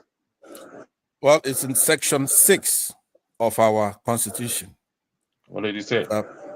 It says, section 6 of our constitution is that the judicial powers of the federation shall be vested in the courts to which this particular section that I cited is established. The powers of a state shall be vested in the courts to which the section relates, being courts established subject as provided by the constitution itself. The courts to which the section relates established by the constitution for the federation and for the states specified in subsection 5A to 1 of that section. I don't know if you want us to go through all that. So, if we can pinpoint exactly the process. Yeah. The process of what? It's a creation of the constitution itself. So it's not something that anybody could have. If a judge is to be appointed, okay, do they need to go through what do we call it? But the way it works is that the Nigerian Judicial Council can nominate somebody to the governor of the state, right? Are they presented to the House of Assembly already? It first goes to the governor. If it's a state issue, if it's a federal issue, it goes to the president, right? Okay. Who will then nominate that person. He doesn't have to take it from the Judicial Council, right? You could submit, and then he would say, I don't want any of these. I will send my brother there instead. The president is not bound, or the governor is not bound if it's a state issue. To accept it. Then it goes to the National Assembly. Where Thank you. That is what I want you to say. I know where I'm going. I'm familiar. I just want you to mention that. It goes to the National Assembly. For what purposes, please? Right. So they'll have a consent. There'll be a hearing. They want to consent to it. Right. Thank you. And like I said again, these people works for you and I. So if we don't like the way they work for you, we'll come back. You see, we're going to go around in circle and come back to the same point again. And that's why I said I've always stand on that ground. That place, the red and blue chamber, if we can get it right, if we the people can get that part right, then we are up to getting to that promised land. We are one step into the promised land. Could I point something out to you very quickly? Yeah, go ahead. That's why I said with INEC, it's like putting water in a woven basket. These people you see in that National Assembly were not elected by the people. Those governors were not elected by the people. It's not just the presidency. The elections are rigged. I want you to know that the people do vote. Let's take a number of, Imo State, for example, right? That guy there, Hope Ozodema, is not chosen by the people. So he, in fact, would then has a lot of influence. It's not the people at all. The fresh crop you have, hardly anybody there is chosen by the people. So you cannot blame the people. Okay. The people know what's good for them, but recently they opened their eyes. So now what these corporates did is to capture INEC. It's the Supreme Court now that pretty much determines who's in the House, who's in the Senate, who's the governor, who's the president. That's it. You cannot. I want to moderate now. I want to talk less now, Pastor. So, going by what you just said, they were not elected, or they are not elected by the people. Let's assume this your argument is correct. They were selected. Hold on one second. Hold on, you could say I'm moderating, so I want to talk. Let's go by that. This your argument is correct, that they are not elected by the people. What then should the people do? I'll start with you, Pastor. Okay. I'll give you 3 minutes. I go to Igusa and I go to Pete. Then we'll go around. Go ahead. This is the most fundamental issue to be determined before 2027. Exactly. And we should also, when we do finally recapture the country from these people who have captured the state, we have to go back, investigate, and punish in the past because it was egregious. What's happening in INEC is egregious. We have to make sure, by all means necessary, that INEC, the pressure, like you said now, can be put on those, the House at all levels. There should be a complete protestation of INEC. There has to be that reform there. There should be a sit-at-home. There should be all kinds of pressure put on the government to make sure that INEC is corrected. If INEC is not corrected, we're wasting our time. They're not hiding it. I want you to understand that. I agree with you. Yeah. So once we get INEC right and election, for example, if they choose, because that 2022 Electoral Act is in order, it's sound, right? If they choose electronic, because the INEC, before they publish their handbook, they have a choice to make. They're going to go manual or they're going to go electronic. That is by law. They have to make one of those choices. Once they choose to go electronic, right, that particular precinct, the result must be transmitted from that polling unit to that IREV. If that doesn't happen, that election is canceled. It's not, you don't go and then start contesting it at the Supreme Court. If you transmit the results from that unit to IREV or the ward level and all that stuff, then we're fine. But once they don't do that, their feet must be held to fire. If you're going to do electronically, the result must be in real time transmitted so Nigerians can follow it.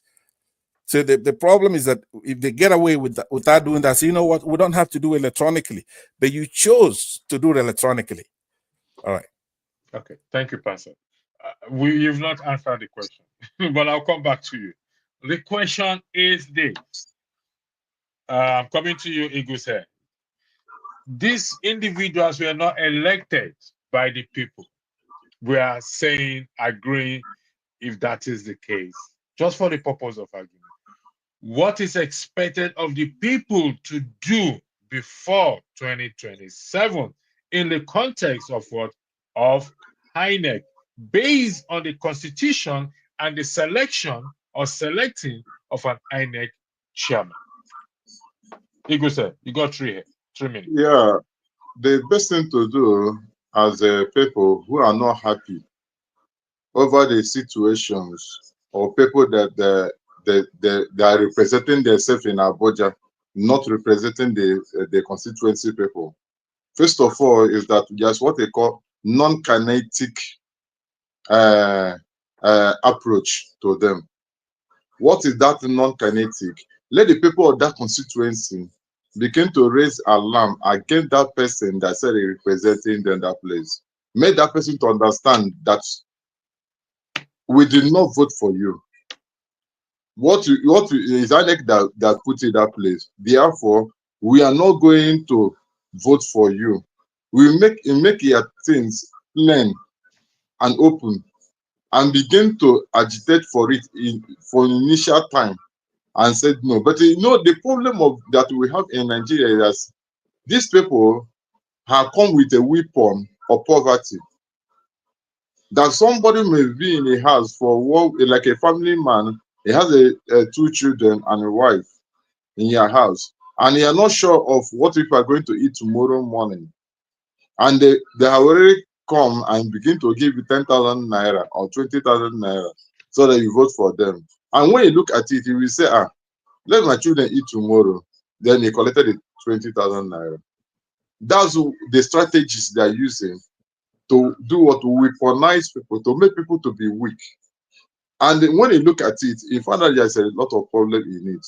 So the major problem is that how do we make sure that people in the Senate, House of Assembly, look into the loophole of that Constitution Amendment 2022? Because that Constitution they just give a loophole that INEC may determine results as their own will, not according to the electronic device. And they find out that in that Nigeria, that nation called Nigeria. Sorry. Where are you quoting from? Which constitutional section of the Constitution states that, please? I will still go and do research on that constitution, but the constitution makes it shall declare. That's how the word is written, shall declare. So the constitution did not make it mandatory. It must declare it through electronic device. Okay, until such time that we provide now what I'm trying to that record is struck off, please. Until such time that I can also help you with that if you want. Yeah, go ahead. Yeah. Let Pastor read it out, please. Yeah. Okay. I was gonna quote from the handbook, which will be section 30, clause 38 of the INEC. See, they're supposed to publish what's going to guide it, but it emanates from the Constitution itself, which I would think will be section between 60 and 65, right? So okay, so if you want me, it's gonna be long. Read it for us, Pastor. We're having an educated discussion. So read it for us, please. All right, let's see if it's 60 to 65. All right, it's not that. Okay, you could keep going while I sort it out, because there's two things. We also have the section 38. You need to check section 38 also. So what I'm trying to say in effect is that they have this political elite have made it in a way that if INEC declare you winner, you already win the case, because they will tell you go to court. Even watching what happened in Edo State, what happened in Edo State is pure clear, or the problem that we're having in that country concerning election. Could you imagine that even the president of Nigeria congratulates the person that they declare winner and say to other people, if you are grievance, go to court. Who are going to judge in the court? Look at the president say that if you are not happy about it, go to court. Okay. That means hold on 1 second. You said we get that point. You said we did not vote for them, for you. You can tell your legislators that you did not vote for you. Now, seriously. Okay.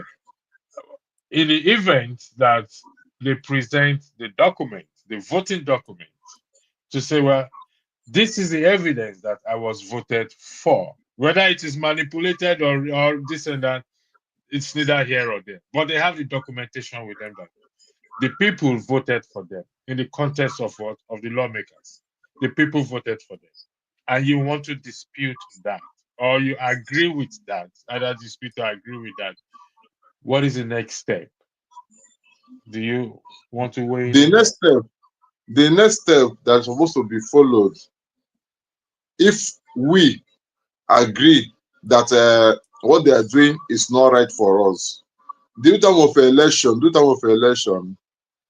if you know that ballot or that party where they put it, don't ever near to carry anything in order to vote for them. Or the only way to do it, just whether you vote or did not vote, they will still declare a result. So next, what you need to do, let everybody in that constituency rally around and stand firmly for the person they want to vote in for. Okay. Even do time of campaign, even do that campaign, you're doing campaign. Okay. If they pay people up to come and be in a rally, let nobody attend their rally. A part of agitation. Let nobody attend their rally. Let everybody say no to their rally. If everything, and you, as we are in the air now, we have to stand on the air, because formally, this social media is not popular the way it is before. So also in social media, you have to do what? Air your views, say it out. Let everybody stand on the one broom. Not everybody. say different. This one is saying if you come to a comment section and say somebody that will say something different, in fact, condemning the truth he is saying.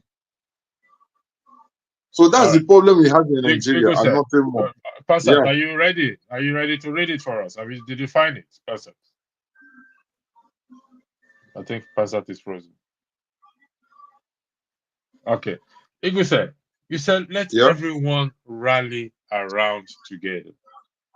Yes. For the next election. You see, this statement you made here is what I have been talking about. But you see, the clause there is we don't need to wait for 2027 election. Before we rally around one another to what? To recall an elected or a claimed elected representative. So waiting for that 2027, it's a dangerous game to play. You know why I say so? Because we are seeing everything. We've seen and continually see what is playing out, how these people are representing us. And the clause is there that an elected representative, section 68, 69, 110 of the Constitution, can be recalled at any time. At what? At any time. That is a section that what? That has referendum what inserted into it. So waiting till 2027 is a dangerous game for let's see, like what Kulato said. Let me see what Kulato said. Kulato said there is no vacancy in 2027. Don't waste your time. But you see, we can create that vacancy. The people, like I keep saying, the people can make this possible.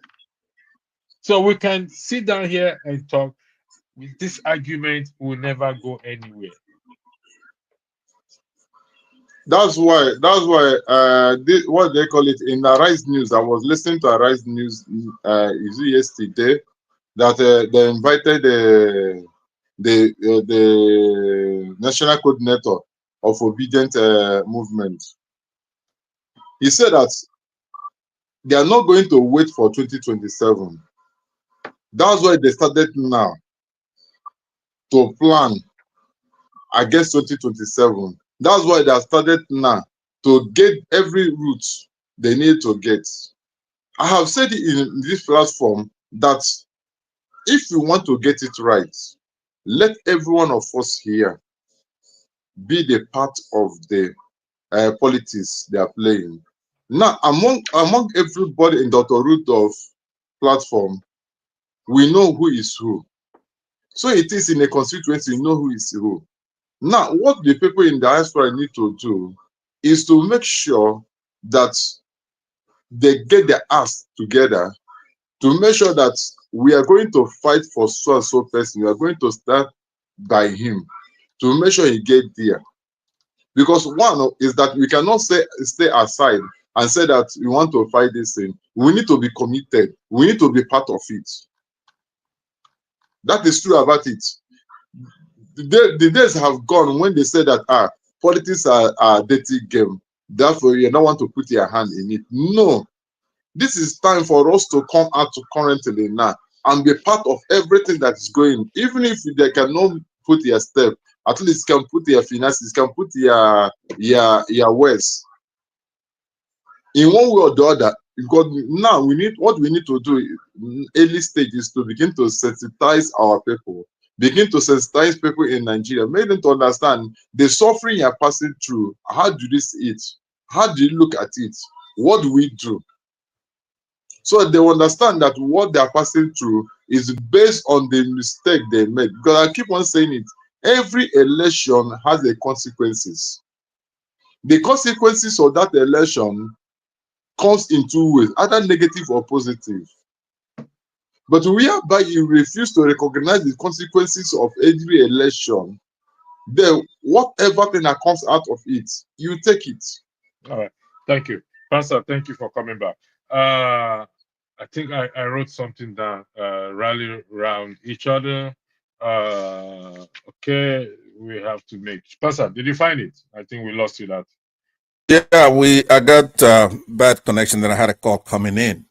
Okay, what was the question again? It was in terms on of the INEC chairman appointment of the INEC chairman. right. There are three things that we're dealing with, three documents. Number one, we're dealing with the Constitution, which we already cited what part of the Constitution established that. Then we're dealing with the Electoral Act of 2022. It's also part of that's where we get confused. I believe that one is 60 to 65 on the Electoral Act. Then we're also dealing with the INEC handbook itself, and that comes in clauses. So that one is clause 38. So I could have you read any of those. Yeah, you can read it, Pastor. Like I said, this is my area of that I want to talk about, and that I believe we, the people, our citizens, should start to get ourselves familiar with this and not condemn the Constitution as we've often done. Right. All right. In the whole, what establishes INEC is the section 153. In that, it established Code of Conduct Bureau. That's, by the way, that's section 1. That shall be established for the Federation the following bodies. Then it names it all the way down. I believe the INEC one comes in, I think it's a J. No, the J is the Nigeria Police. The INEC one will be National Judicial Council. Okay, it's F, 153, 1F, like Frank. Independent National Electoral Commission. So it's constitutional. That particular body is established by Section 153. Now, let's look at Section 60 to 65 of the Electoral Act. Okay, Nigeria. Hopefully it's something that comes right off. Now it's in a PDF format. By the way, do you have ability to show something on the screen? Because I could read it when you put it. Because if except you, if you put it on the screen, then I'll read it. I'll give you here. Put it on the private chat. Let me see if I can copy it and put it. Okay, it's right there. Let's see if I can copy it. Let's see first. Okay. I think I can do this. Okay. Okay, it's PDF. Yeah. Yeah. Hold on 1 second. Present. Share screen. Share screen. I think it's this one here. Share. So tell me if you are seeing it. Okay, let me glance at it. So yeah, something is there. So just go to 60 to 65 if I'm not wrong. I'm trying to. Okay. Yeah. 60 to 65. Is it clearer? Can you see it? Yeah, very clear. Okay, 60 to 65. 60, this is 8. 60 to 65, 22, 60 to 65, 41, 65 here says. 66, 65 says the decision of the returning officer shall be final on any question arising from or relating to unmarked ballot paper, rejected ballot paper, and the declaration of scores of candidates and the return of a candidate, provided that the commission shall have the power within 7 days to review the declaration and return where the commission determines that the said declaration and return was not made voluntarily or was made contrary to the provisions of the law, regulations and guidelines and manual for the election. 2, a decision of the returning officer under subsection 1 may be reviewed by an election tribunal or court of competent jurisdiction in an election petition proceedings under this act. That's 65. It's to be from 60 60 to 65. I think you just read the last one, which is okay. Okay, I read the 60. Okay, 60 to 65. Okay, let me go back. 60 years. The presiding officer shall, after counting the votes at the polling unit, enter the votes scored by each candidate in a form to be prescribed by the commission as the case may be. 2. The form shall be signed and stamped by the presiding officer and countersigned by the candidate or their polling agent available at the polling unit. 3. The presiding officer shall give to the polling agent and the police officer where available a copy of each of the completed form after it has been duly signed as provided under subsection 2. 4. The presiding officer shall count and announce the result at the polling unit. Okay, listen. We are familiar with this. Let me come in. Yeah, that point there is very crucial though. At that polling unit. Yeah, this is the Electoral Act you just highlighted. There is nothing wrong with that. Do we have an agreement in the letter of the law? Yes. There's nothing wrong with that. So it's just that it's not being followed accordingly. Would that be correct? Exactly. Okay. So that is why we are now asking, because you see, I've said it over time here. We have good laws. We've just read it now. But if we the people, because INEC chairman today should be, his house should have been pulled by the Senate or the lawmakers to explain what happened. Has that been done? No. And the people, which is you and I, when I say the people, that we are supposed to hold these individuals accountable. Are we doing that based on section 69110 of the Constitution? The answer is no. No, but electricity, a little correction. If you look at that 60 clause 6, right? You're looking at the 60 itself now. So it says 60 number 6 says a presiding officer who willfully contravenes any provision of this section commits an offense and is liable on conviction to a fine not more than 500,000 or imprisonment for a term of at least 6 months, right?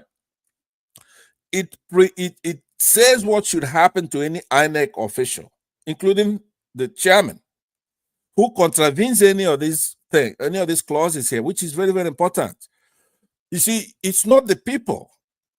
Let me post for you clause 38, because you see, it's methodical the way they made it. See, this clause 38, then it's modular. It goes to this as far as it goes to the Constitution itself, right?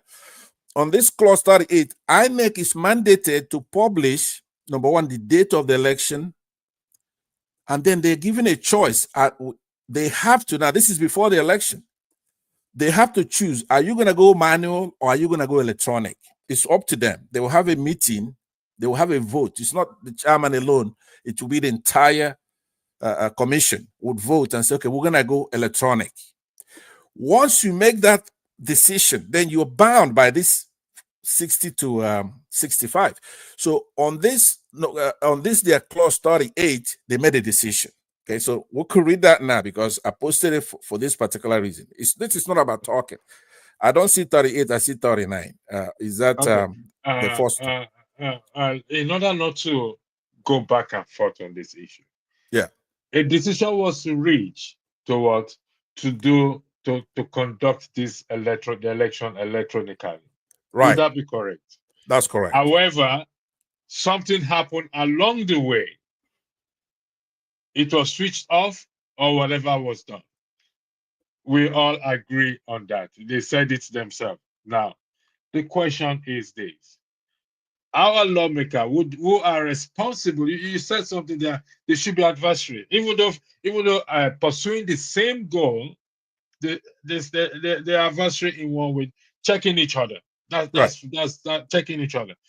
We are not focusing on where you and I have power in that 3 arms of government, where you and I have power to hold anyone accountable is the legislative arm. That is where you and I, the citizens, have power. We don't have it on the executive or the judiciary. We have it on what? On the our legislators when things are not right. That is our focus. Let's focus on that. Okay. The floor is yours. Ibu, sir, are you still there? Okay. Yeah, you could Pastor, go always ahead. come in. Go ahead. That is the catch-22. That is the dilemma. We need the commission to follow the law. If they don't follow the law, it's one of these bodies that have to hold them accountable. It's not the people. The only where the people should come in, I can't discuss it on your program, what we should do, because you don't like that kind of talk. There's the people are sovereign. Do you follow me? The people are sovereign. It's freedom of first and foremost. Let me commend you. Okay, I have to commend you for the decorum you've upheld so far. If we continue in this decorum, we're going to have issues. So it's a compliment. I commend you. But it's freedom of speech. It can be put. It's a choice of words now we have to use. So what do you think the people should do? All right. Very good. That's Before I answer that question, with you, are there settled issues whereby there's no need to debate this or debate that? It is now settled, for example, that, as an example, democracy is better than communism or dictatorship. Of course, that is okay, agreed. So that's settled. I'm using that as an example. Okay. In our country, are there things that are settled? For example, do you believe we have two conflicting traditions that are at war with one another? You have an Islamic tradition and you have a Christian tradition in our country. Do you see that? People make the case. I make the case. You don't like to talk about it, but I want to know exactly. You said are you Islamic avoiding tradition, it? And Christian tradition. Western, they call it Western tradition. What is a tradition? Can you expatiate further on that? Yeah, in politics, it is known there are two traditions, what they call traditions. Anybody could Google it. I'm not making it up. In politics, international relations, there are two traditions. You have the Islamic tradition, then you have the Western tradition. So we live at the intersection. There are some countries who've been through that, like India, Pakistan, right? You have what's going on in Gaza. You have other areas where countries come into an intersection whereby they're like this, right? Americans fired it all the time. Britain fired it. Every country fired it. You're either going with Islamic tradition or you're going with the Western tradition. So we are at that intersection. We have to live with the truth. We have to be honest. Unless we understand this and then figure if there's a solution, because there's no solution to it. Unfortunately. No, that is sorry for I'm going to rebut that. Okay. I'm going to push back on that. That's fine. We've just read the act and the constitution. You could say if you read it, let me know, because you are distracted. We just read the act and we read every other thing. So this is a question I'm going to put to you. Let's, for an hypothetical situation now. If Tinubu, T-Pain, as they address him, aka T-Pain, is adhering to the letters of the Constitution or Electoral Act, if the lawmakers are adhering to the letters of the law, if the citizens we are practicing the role and duty of good citizens, and we have a functional country, functional institution, will it matter to you if the president is from Kafanchan or from my region? Will it matter to you based on your argument? Okay. No. So personally, I don't care wherever the president comes from. What I care for Nigeria to work. For Nigeria to work. So irrespective of the traditions you're talking about, the two traditions and we are intersection.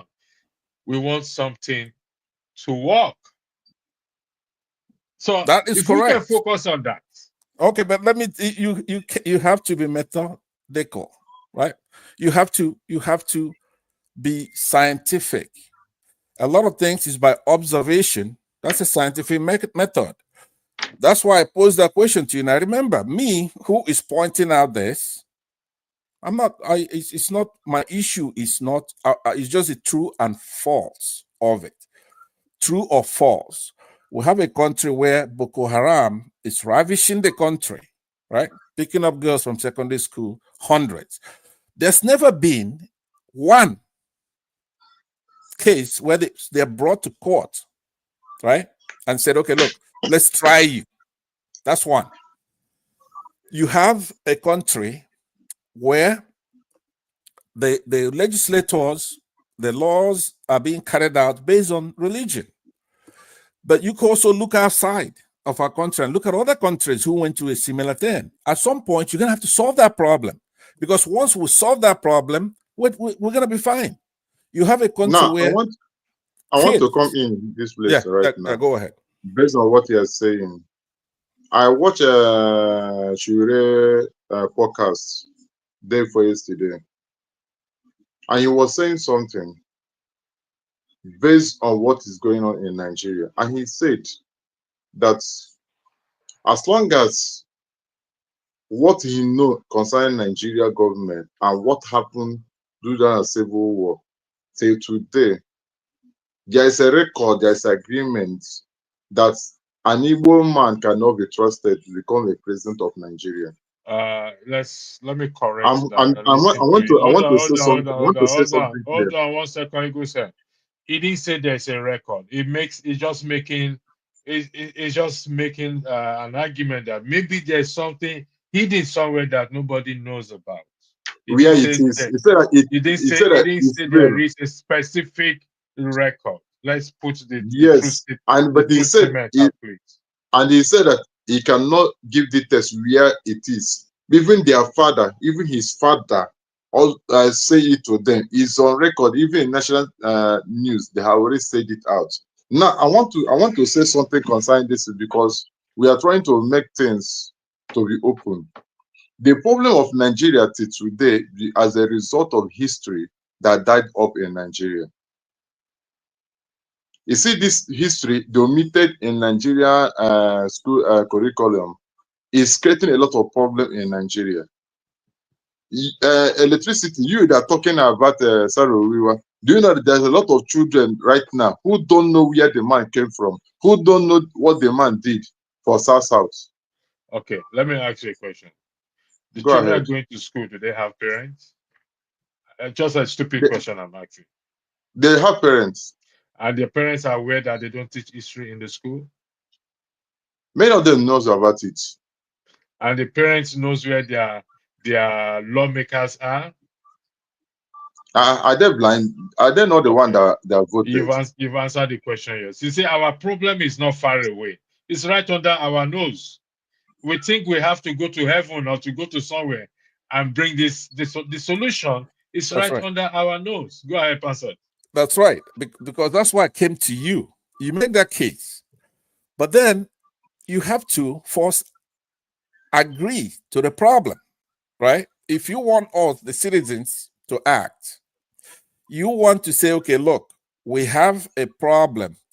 Where this problem coming from? Are they ideological? Are they regional? Are they religious? Are they tribal? Or all of the above? If they are, what should the citizens do about it? I'm here trying to say to you that there are things that I have observed, and that those are permanently solved. I want you to agree with me that yes, we have this problem, we have that problem. We're not going to be here debating whether we have that problem or not tomorrow. If you can stipulate with me right now that we have religious problem in the country, we're sitting at an intersection of north and south dividing the country, even up to political levels. We're sitting at a religious divide between Christians and Muslims in the country, and further division, subdivision of Shia and Sunnis, right? For example, Zaki has in Zaria 2015, his members decimated over 1,000 of our fellow citizens. Let me ask you a question. You want me to agree with you on this religious, tribal, and ideological yes, not agree with me. Either agree or disagree. Okay. In essence, let me hear your take on that. Right now, it is on record. Go ahead. Go ahead. I want to say something because this religious of a thing. There is something that I was playing in National Assembly concerning Sharia law, whether they will make it general or not. Secondly, Tinubu just came back from Saudi Arabia, from what they call it Islamic Islamic country leaders summit. Now he went to represent Nigeria. Now, if you watch in that representation, he went to represent Nigeria. He's trying to make them to understand Nigeria is an Islamic nation. I want us to understand it clearly. In National Assembly. Hold on, you go say. You just said he went to represent us, and he make it clear to them, or he's trying to make it clear to them that Nigeria is a Muslim country. Is that what you just said? By identifying himself as the president of Nigeria under Islamic summit of the president, that means he's trying to make Nigeria to be an Islamic nation. That's your assumption. Is that correct? It's not assumption because he identified whatever thing he identified with is part of you. Let's say the truth. Go ahead. Now, let's have electricity on record, though. And then you come back in. Egul, it's very important that electricity either stipulate or disagree with his reason. Do we have traditional, the things that we talked about, tribal and then regional, tribal and religion issue, and then I'm regional? not disagreeing with that. We have it's used to divide us. That's what politicians use. That's what the politicians use these days. But you and I have a responsibility, Pansat, particularly sitting down here and Eagles here or anyone who come here. We have a responsibility to say no. Change that narrative and push back. Okay, they use it to divide us. Okay, let me be hard if we choose to. Right. Unfortunately, it's impossible. They won't come here. Forget about politicians now. The Muslims will not come on for a dialogue here. They educate. Look, Dr. Damages is so fair to a fault. You know, I criticize him. I say, look, you're too good. You're making this thing to where it's not fair, right? And you and I will fight about this. I'm saying that it's not the politicians. Is the people themselves from there, right? They're supposed to come on these Nigerian platforms, right? And then we have a dialogue. We talk. Why should I be here defending them when they're not here? And their people are causing a lot of problem in the country. I have to tell you. Do you see what I mean? You use the word they are supposed to come. They are not supposed to. As Nigerians. As Nigerians, right? The panelists and those in the comment section, they come from different tribes and religions. Except theirs. You're not going to tell me something I observe every weekend here. Listen, when you guys are AY on, is a Muslim. AY is not here. AY is a Muslim. No. Okay? AY is an all-one-bay Muslim. I'm talking about real Muslims in the north. Listen, Pastor, if we want to go there, then we are being personal. And I'm going to say this to you. Yeah, because no. Like I said, you've maintained good decorum. Keep on it. If you can don't expect this after today. I'm not going to be like that. I can never be like that. No, 1 second.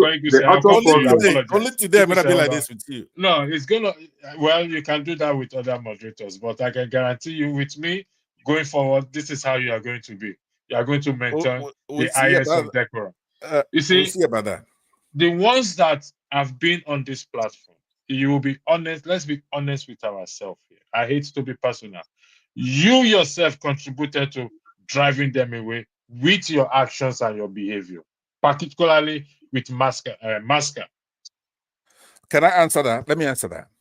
See, you hear me here talk about minorities all the time, and I say they're the problem, right? It's not just the South that you have minorities. Masca is a good guy, right? He wants to be one of us. But he's a minority, or even in his place, they will do to him. He's not happy about them. He has no freedom of speech. Masca is not the people I'm talking about, right? So which people are you talking about? Well, I'm talking about the core people who hold the power in the north, the Fulanis. Fulani So you want them Muslims. to come here? No, wait a minute. I want Nigerians to come together. How are you going to come together when even at the basic level, the grassroots, that's us, right? We're here talking about Nigerian problems. We're here talking about Northerners are being kids put in courts, being tried, right? All of us condemn it. All of us demand that they be released, right? Minors protesting. Or Boko Haram goes into the north, pick up secondary schools. Or me, I just talked about Zaria, 2015, December, how Sunni Muslim, the officials like the chief of army staff, goes there, massacre so many people. These are not my people, but I'm fighting for them. Or you heard me say, look, in Benue, that they're IDP camps. These are people, for example, the protagonists of the war, genocidal war against my people, come from there.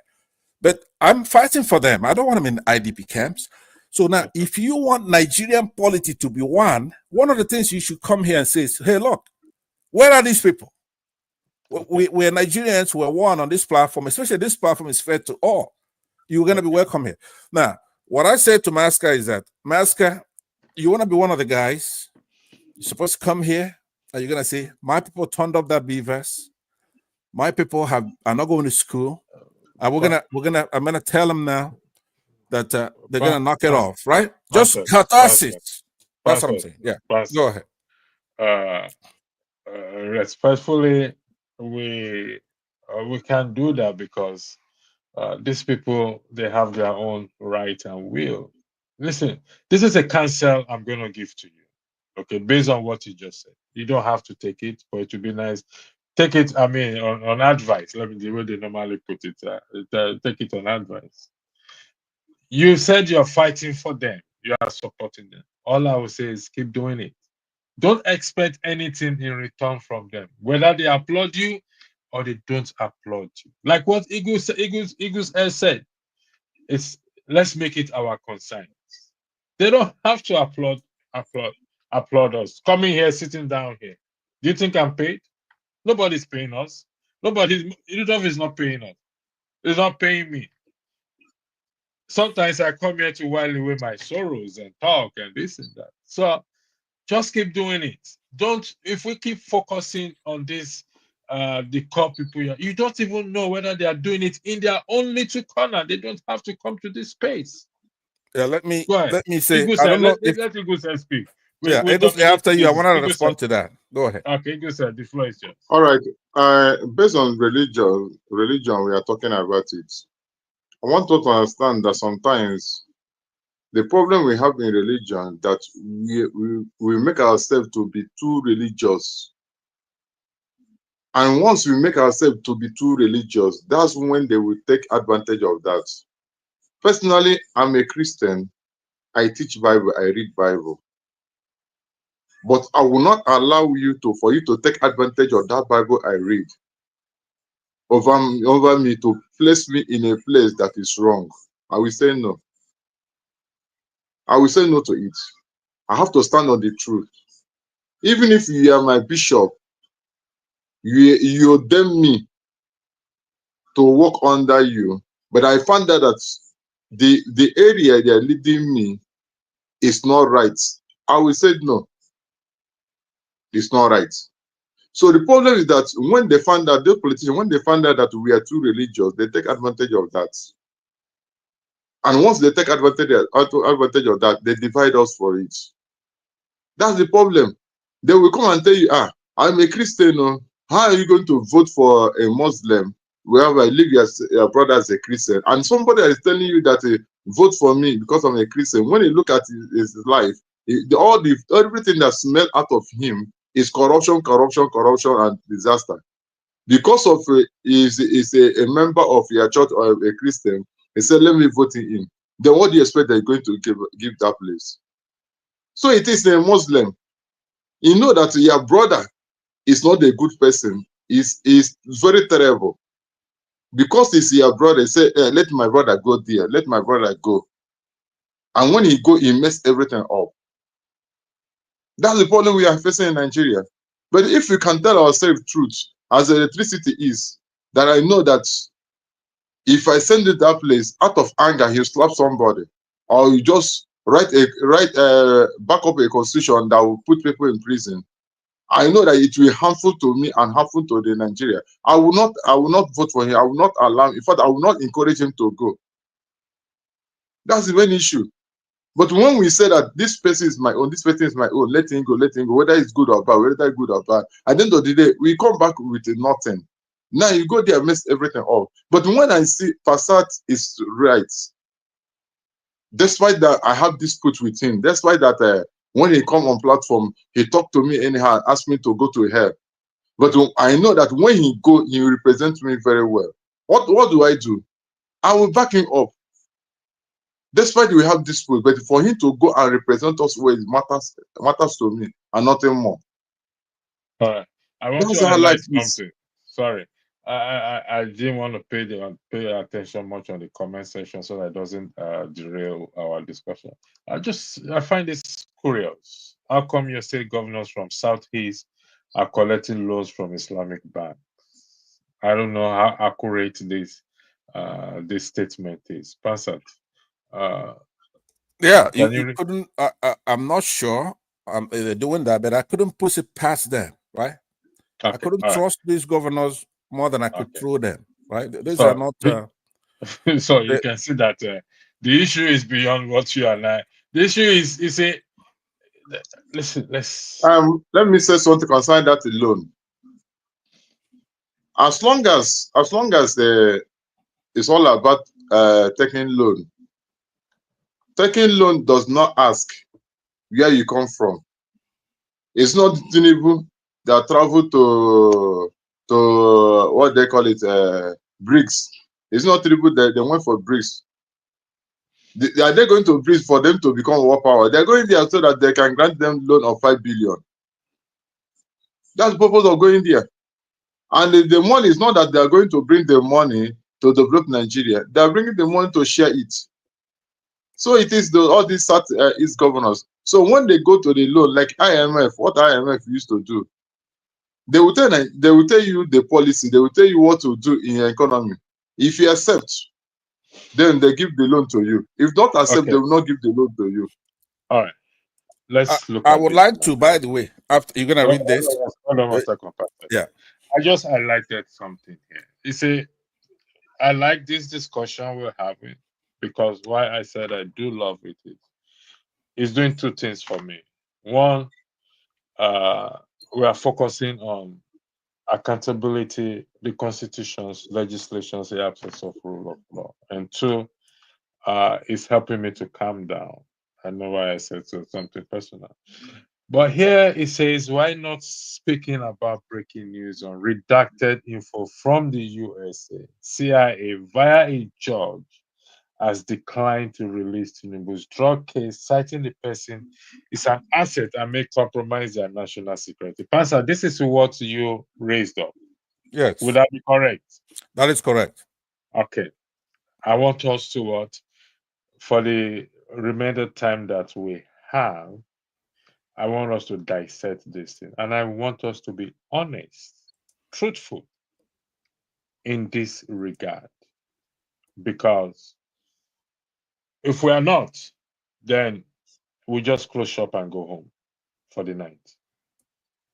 So, this is a fact which you brought up earlier and which I just scrolled through and I saw it. Okay. Whose tax, please, Pastor Tanigu said, I need both of you to be honest and truthful in this regard.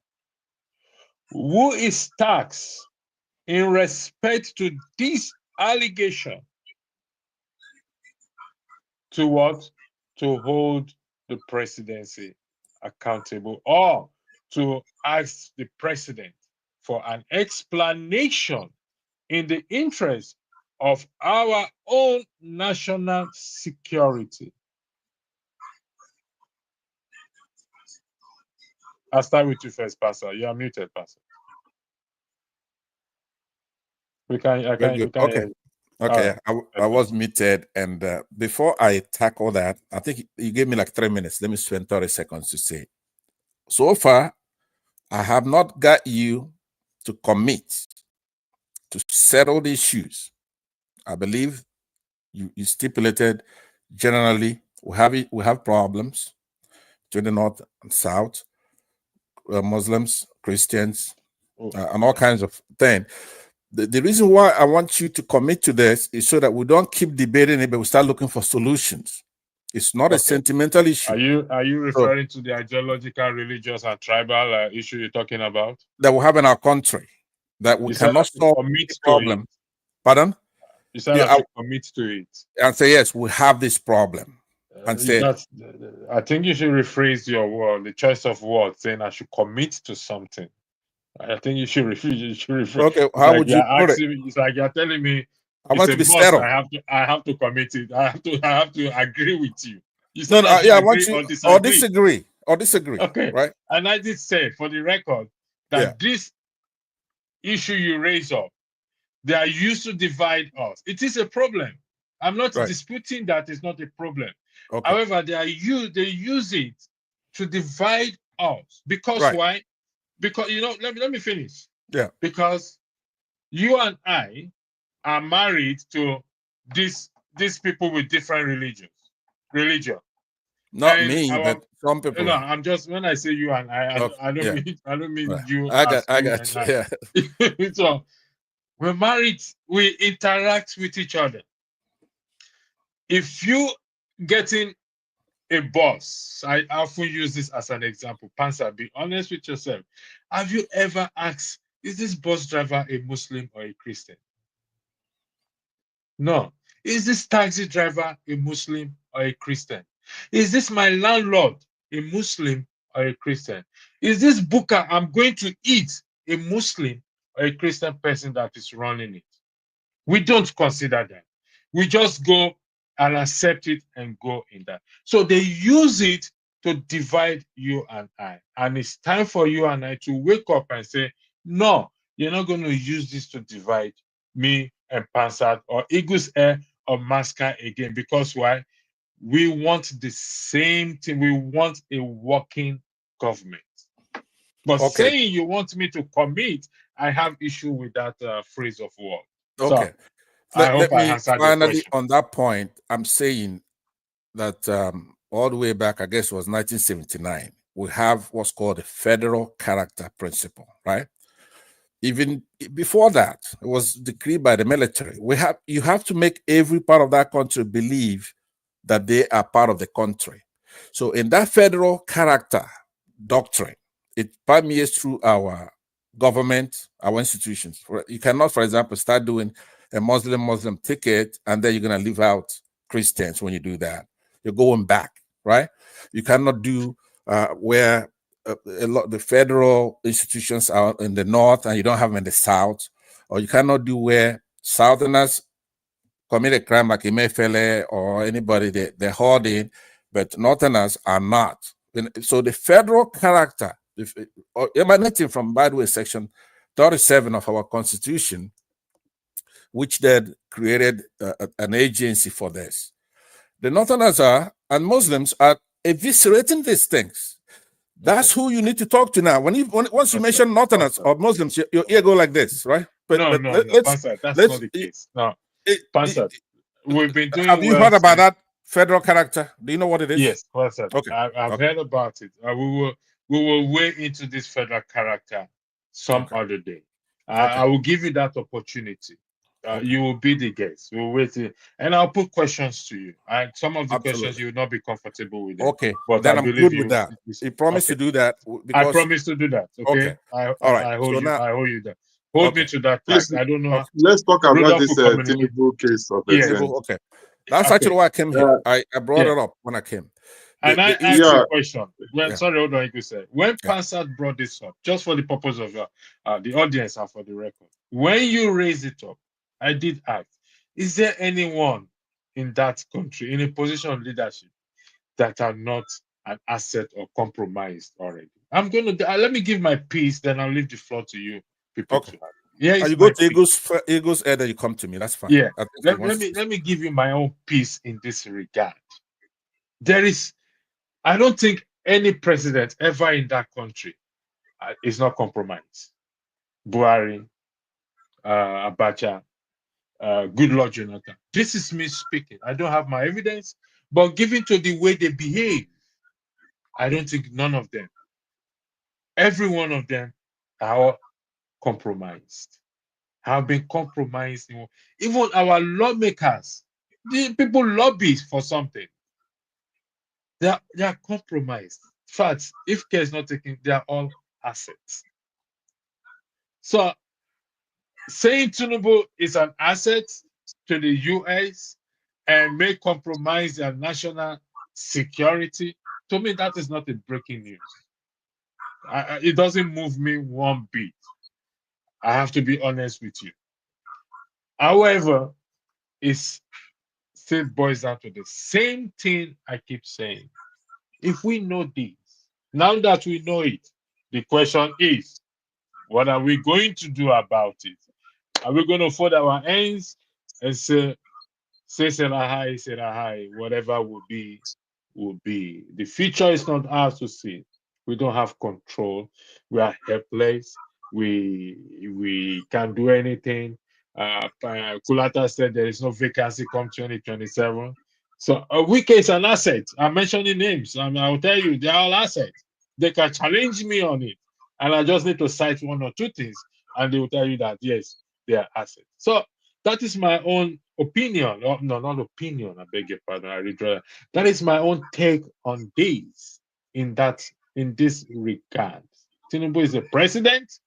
If it's an asset to the US government, in what capacity? To sell the country? Has the country not been sold? I don't understand. So it's up to the both of you to make an argument. Thank you. Igwe said, stay on this issue. Thank you so much. What you said concern all these leaders within the National Assembly, whether they're compromised or not, they are compromised 100%. And I use Gaduje as an example. When he stood up in the House of Senate and said, and he appointed, what is his name? This current president, what is his name? Akpabio, Godswill Akpabio. He appointed them and said that, I don't know how you people made it to, you even big form for a presidential nomination form. But I don't know how you people make it again in primary to have your own position to come for a Senate. Even him, his wife, who is a chief judge, granted victory over some of few people in this house. So in this time of people to pay me back, people betrayed me. Yatuje said it. It's on record. The video is out there in YouTube.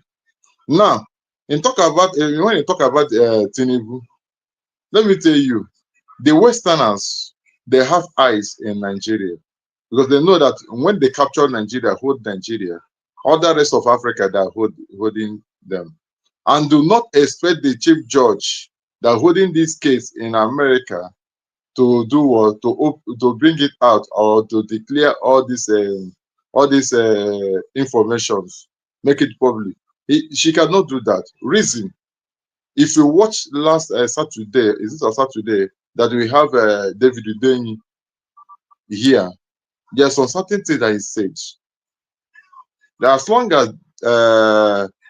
what they call is Biden and co are concerned, this kind of thing are not going to be make open.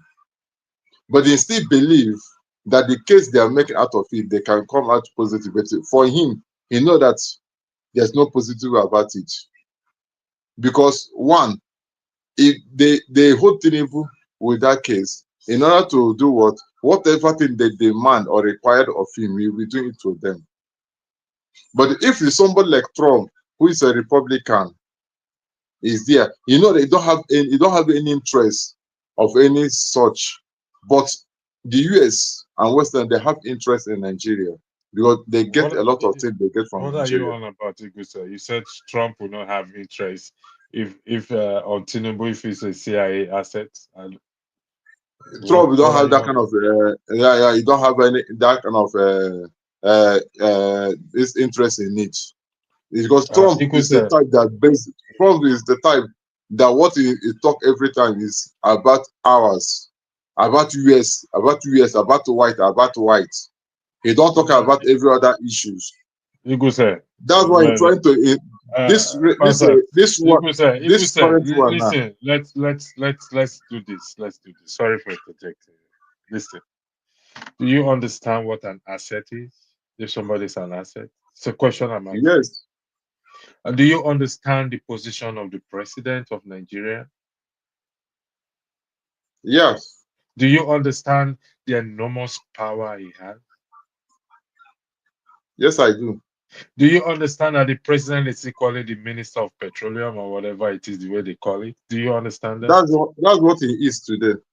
Do you understand it? Any That makes me an president, asset if to the them argument is correct, if this allegation is correct, no person sitting in the White House will not have interest in it. Let me just make that clear to you. So don't make defense or argument for Trump that because he's talking white, this and that. Listen, some countries are surviving today as a result of what they get from Nigeria. Sure. Assad, the floor is yours. Thank you. All right, thank you very much. And I want everybody to wax their ears, because this is not one of those normal stuff. You accuse Tinubu of selling drugs, or you do this, you doing that. Okay, that's different. If we have an active CIA asset, in other words, spy, right? You cannot confuse this with, they say, the CIA agent or employee, analyst, something like this. Is nothing but a person who spies on their own country, right? Who's spying on behalf. That's one of the that's one of the most grievous offense that anyone can commit. It's treason. It's beyond treasonable. Let me use that word. Just for Exactly. purposes. Right. It is so serious and egregious. There's treachery involved. There's betrayal involved. There's disloyalty, deception, perfidy, right? Deceit and infidelity. Faithlessness. It is so dangerous that no country in the world, be it the Vatican or the United States, condones that. Usually it's the death penalty or something, life imprisonment, where they're against it. It's like you are a spy. For an ordinary citizen, it's horrible. It calls for this, as I'm talking about, but for a head of state to be an active, not even that you were in the past, it's treasonable. It's a treasonous offense. There is no way to undermine this or to belittle it. But it doesn't mean that he's been convicted of it. Far from that, I believe in rule of law and everybody being accorded due process. However, these documents and everything emanate from a courthouse in the United States, a court legal action between United States agencies like CIA, FBI, and against some of our fine journalists, right? There comes a time that there are three standards. Number one, if you go into, say, I'm suing you electricity, it's a lawsuit, civil lawsuit. That standard that the arbiter is going to use is just your normal preponderance of evidence. Let's say I proffer more stuff, I beat you, whatever you have in a civil case, then I win by preponderance of evidence. Now, if it's a criminal case, even let's say he's been tried for this espionage, right? In that case, it's going to be evidence that's beyond a reasonable doubt to a moral certainty. Then you're convicted, right? However, in the court of public opinion, or to initiate something, it's called prima facie. A reasonable case has been made enough to shift the burden for you to show why it is not so. That has been made here. Prima facie case.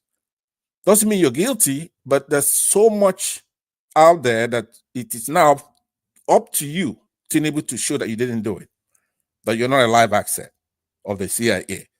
So that comes from our National Assembly. They have to do it. They have to conduct hearing. They have to find out if he is, if he's ever been. But more importantly, if he's now, that should call for articles of impeachment. The minimum Pastor, is to have him impeached. All that thought there. I have to laugh at the articles of impeachment.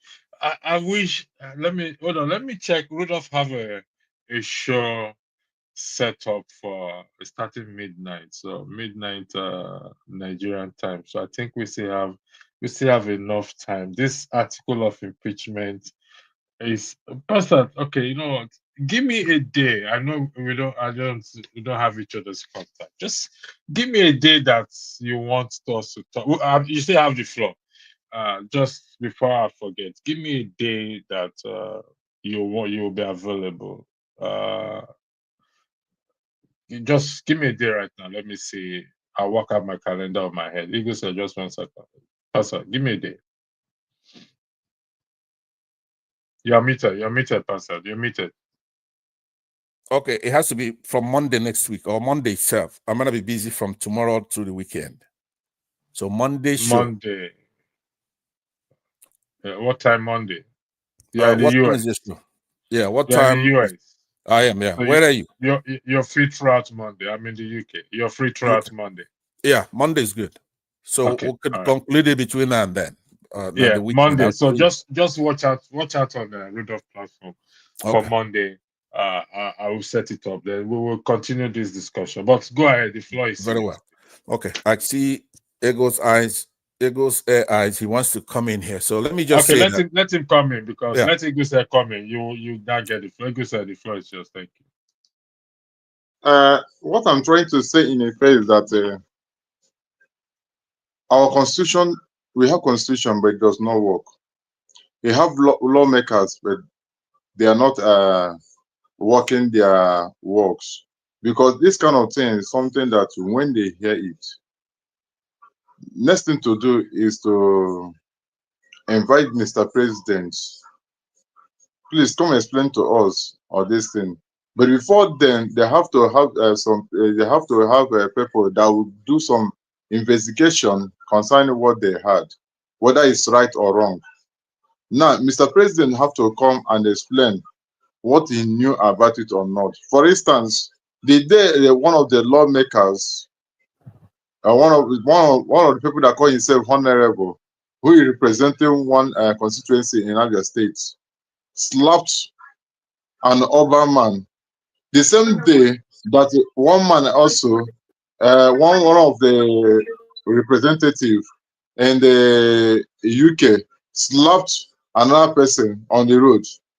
But he was suspended immediately. They suspended him immediately before every other thing. But in Nigeria, they did not suspend him. Rather, they gave him 500,000 fine to pay. And children that are minor pay 10 million naira. You see, we had something that does not work.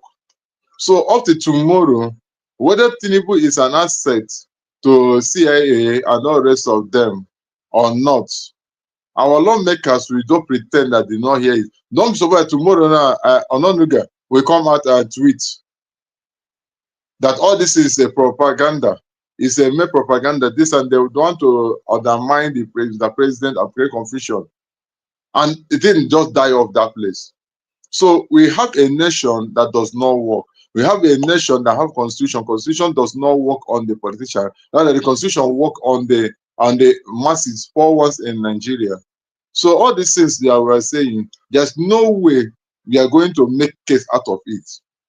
There's no way we are going to, because the nation of United States of America and other Westerners, they're interested what they are getting from Nigeria. Even UK, they're interested what they're getting from Nigeria. If you like, kill yourself, that place does not concern them. That's what is happening in Congo, DR. Because of what they are getting from Congo, that's why Congo is at war for almost 15 years now, or more than that. They don't care. They use it to test their weapon. If you say that you are not happy, you want to create a chaos in Nigeria, they will help you to create the chaos so that they'll be able to get what they need. So it is in what is happening in Libya. So all these things, nothing. There's nothing. Even if people carry the case to like what they call a criminal court of justice, America will still have influence in them and influence them, and nothing will come out from it. So Tinubu have betrayed the nation, and what we have to look at it the way forward, how to override those people, how to overcome them, how to make sure you take them away, and nothing more. But in terms of this thing, there's nothing we make case out of it. That's my own submission. Thank you very much. Foley B. Yeah, Pastor, before I come to you, Foley B, thanks for joining. Are you there, Foley B? Foley B, are you there? Yes, I'm here. Yes, sir. All right, the floor is yours. I'm not sure if you've been following, but I believe Sorry, you have. sorry. I will get back to you. You can still go on. Please, electricity pastor, you have rules here. If you want to be part of this discussion, you have to on your camera. You have to make your camera open. And he said that he had taken the correction last time. I remind you of this, please. I will do that, but I'm still doing something. So that we know whether Tinubu is talking to us or Bayo Anoniga is talking to us. Could you please just take a step back, please? Yeah.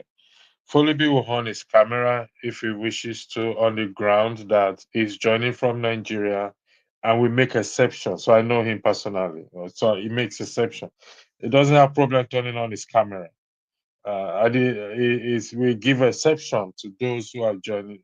If somebody has come and is joining from Nigeria, I will verify, because an incident has happened before where the person did not turn his camera, but the way he was talking, it was clear that he was not he's not in Nigeria, because his internet was stable. So, in a matter of Foley B, for the record, he's joining us from Nigeria. If he wants to turn on his camera, fine. But if he doesn't want to, the rule of the platform covers him. Not me, please. I'm not being unfair here. All right, Pastor, the floor is yours. All right, thank you very much. I'm very strained with the confines of our discussion because I'm trying to be politically correct. I'll do it today. God forbid I do it again. Now, on this particular issue here, we've already discussed, and Egos A has elucidated the egregiousness of this particular allegation. Now, we have a constitution, as shambolic as it is. It provides what should happen in these types of cases. Now, in this case, if either somebody's president or vice president, it gives us in section 143 how to remove a president. There's always a discussion like, oh, our president is so tough, our governors, they have immunity. No, they don't. They don't have any immunity that is general. You could do whatever you want. There's no country where that's a constitutional democracy, including here, that a president can be removed from office for misdemeanor, high crimes, and misdemeanor. Same thing. We copied our constitution. Now here's a big word. Ipsissima verba. Word for word, pretty much. So you have somebody who's been alleged to be an active agent. This is scary. This is astonishing. Even if he didn't do it, we want it cleared up that our president It's not an asset. For his own good, he has to be vetted out thoroughly by our National Assembly. Where that doesn't happen, even our courts can intervene on their own motion by sending something down to compel some kind of inquiry to find out, because if he's not, this is damaging stuff to his reputation. But if he is, God forbid. Now, people such as Niger, they are for security. I've noticed since this story broke, he's nowhere to be found. Because we'll talk about it sometime. But no, with our constitution, it's enumerated how to remove somebody like that from office. It's in section 143. The numbers. Yeah, I know the articles of impeachment. And let me say this: people fail to understand it. Why I keep hammering on our lawmakers, people really don't understand. You see, the statement Tinubu made, respectfully, as the president, we must give respect to him. Fully, when you're ready, let me know. When he said, quote unquote, if not for me, Buhari will not have been president. If not for me.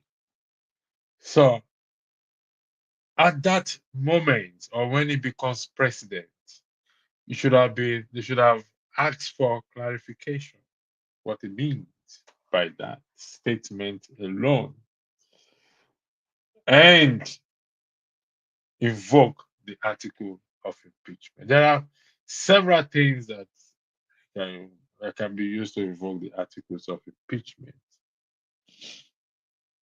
So, what I would do is this: Pastor, we are meeting on Monday, God willing. If there's any change, I'll let Rudolph know. Rudolph will let you know. But Monday, so that we can look at this. Let me copy it. Where is it? Let me copy so that I can use it as a topic. It's gonna be very serious. Pastor, did you send it to the private chat? What was it? The issue of the assets, CIA assets. Can you, if you don't mind, send it to the private chat? Okay, I will do so. Plus, it'll give us we'll give the story time to progress. We'll get to know what the National Assembly is doing, or anybody. Yeah, I just need to have a background of it. If you can just put it in there, like I said. I will. I'll put it in please. there. Thank you very much. Foley B, are you there? Are you ready? Okay. Foley B is not ready. So what is going to happen is, once Pastor sent that into me, Igor said, this is a serious issue. If our president is an asset based on this document, it's a very serious matter. I watch Homeland. I don't know if you've watched Homeland before. If I know if you have watched Homeland, when the head of the Revolutionary Guard became an asset. If you go watch it, this thing happens in real life. It's not stories. They may redact some parts, this and that. The Revolutionary Guard, due to what he did, it became an asset to the CIA. Is it CIA or FBI? No, I think it's the CIA. And once you are an asset to anyone, any government, or any individual, your life is gone. You've got no life again. They tell you when to sit down, when to stand, when to drink water, where to sleep. They tell you when to kiss your wife or talk to your children. And when that person is the president of a country, then it raises concern. This is why I keep saying, if we, the citizens, on this matter, we cannot rise up on this matter and start to hold our legislative, our lawmakers, that what is going on. Then let's be honest, we just close shop and forget about it. So this is beyond what any tribe or religion will come and tell us they are suffering impunity or whatever. This is far way beyond it. Higher than any of us can ever think of. I give What you I'm the trying to, what I'm okay. trying to say in effect that as long as Nigeria is concerned, Nigeria is gone like a subsidy. Tinubu said, subsidy gone. Nigeria have gone. No, As Nigeria long has as not gone. I'm concerned, going to push back on that. I have my reason why I push back on that. I have a reason why I said that I'm going Nigeria to has push gone. back on it seriously, even though we are stating the problem, we are talking about the problem. It's not beyond solution. So Nigeria is not gone. Respectfully, not on my watch. With due respect, I'm not I have gagging a you. reason. I'm not I gagging have a you. You're a reason. Christian. You have hope. You have faith. I don't think you should say that Nigeria is gone. I'm not gagging you, please. But the floor is back to you, please. Thank you. Yeah, the reason why I say Nigeria is gone, when such a statement on alleged allegation comes on the number one citizen of a nation, you have to understand that that nation has finished. Because every Iguse, let me ask you a question. Is there a solution to every problem? Yes or no, please? the only solution, there's some problem that don't have solution except God willing, except God intervention. That God intervention is death. So that is a solution equally. Yes, it's a solution. That's what I'm trying to let you to know. So there So is the a only solution thing, to every problem. yeah, the solution is that Nigeria problem right now is that what happened to Abacha happens again, and it will not happen only on one person. It happened a lot of them. I am Yes. sorry. I am sorry to say this. No, I'm not What making happened to a Abacha I won't. has Don't not worry. changed anything. Don't worry. Sorry, fully busy. Sorry. What I'm trying to say in effect, if you watch Nigeria, everything concerning the presidency and the House of Senate and all that revolve around them. They do not allow anybody who is not among them or who is not an agent of them to come in, because if you come in, you're going to spoil a lot of things to them. That's why I say Nigeria has a serious problem that we don't know where to start to correct it. Is it the citizens are going to start to correct it, or who? Not everybody is afraid because they have put fear in the life of people. If you come out and say that they want to protest or want to do it, they place gun on you. And if they capture that person, put that person into prison, nobody will stand to speak for the person. Or whatever thing they decide to do, that's what they do. For instance, Nnamdi Kanu, you have to understand that what was Nnamdi Kanu that place, it's not only the federal government of Nigeria. Westerners' hands are in it. All right. They're trying to spoil business for them. All right. Thank you very much. Fully B, can you zip up, please? None of us here are gay. Fully, please. Can you zip up your chest? Fully B, you are threatening us with your chest, please. Don't come and entice us. No. So, all right. The floor is yours, Fully B. Thank you. All right. Good evening, everyone. Mr. Electricity, good morning. Good evening. How are you? Hope everybody is fine. We're fine. Sorry, our rope, so God have mercy. Go ahead. I forgive you for this one. Sorry. Well, you could as well just put on a t-shirt and throw it over you, but go ahead. Yeah, all right. So, what happened is this. I didn't actually follow the story very well, but for a very long time, I have known that Nigerians need all of us to rise up and stand with one voice with these people. Presently, we don't have any one of them. Nobody is on the side of the country. All of them in power, they are actually on the side of themselves. If any one of them likes, let them kill the whole Nigeria. They will support themselves. Except we masses now come together to form a formidable team to put an end to all this, their character, this character governing our space. Or else we go nowhere. And Mr. Electricity will testify. We'll be standing for this on this course for a very long time. And I believe, I just pray, it's not too late for Nigeria to get to where we are and where we are standing, so that we can be able to come together and work like a team to fetch these people out of power. We need something very serious to do against them, because it's getting too much. You can't even touch any one of them anymore. They have become too powerful. They are not seeing themselves as if they are governing us, as if we give them a job to do on our behalf. They have made that place look like it's their birthright and they can do anything they want to do with us. So if we are still talking about, we are still expecting this National Assembly or House of Rep to do anything serious, we are still deceiving ourselves. I'm not even looking at their side. The only area I think I can work on, the only area I think I can be, is the side of the people. But until that day, the people come together and fetch them out of power. We are not going anywhere. And to my brother that said Nigeria is gone, if you look at it very well, if we don't do anything about it, Nigeria is gone. But if we start do something about it, we can still retrieve Nigeria back from there. The only area will be a failure is when we don't act.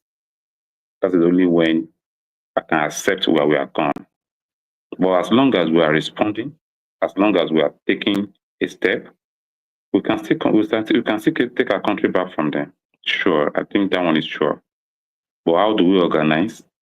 How are we not going to allow the things that used to separate us in the past continue separating us? Religion, ethnicity, tribalism, all these things that they used to divide us. How are you going to work over it? And politics as well. How are you going to work over all these factors, all these things that they are using to separate us all the time? And the only victim here are Nigerians. These people come together and they do whatever they want to do with us. We are the victim. Whether you are rich, you are poor, you are whatever you think you are in Nigeria, as long as you don't belong to their caucus, you will have your own price to pay. So until all of us come together and rise up against them and do something very needful, very serious with them, we go nowhere. Thank you. Thank you very much for that.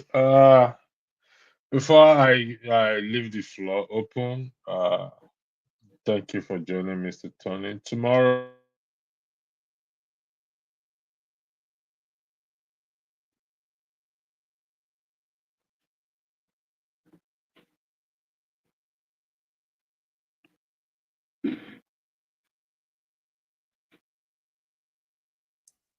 You're muted, electricity.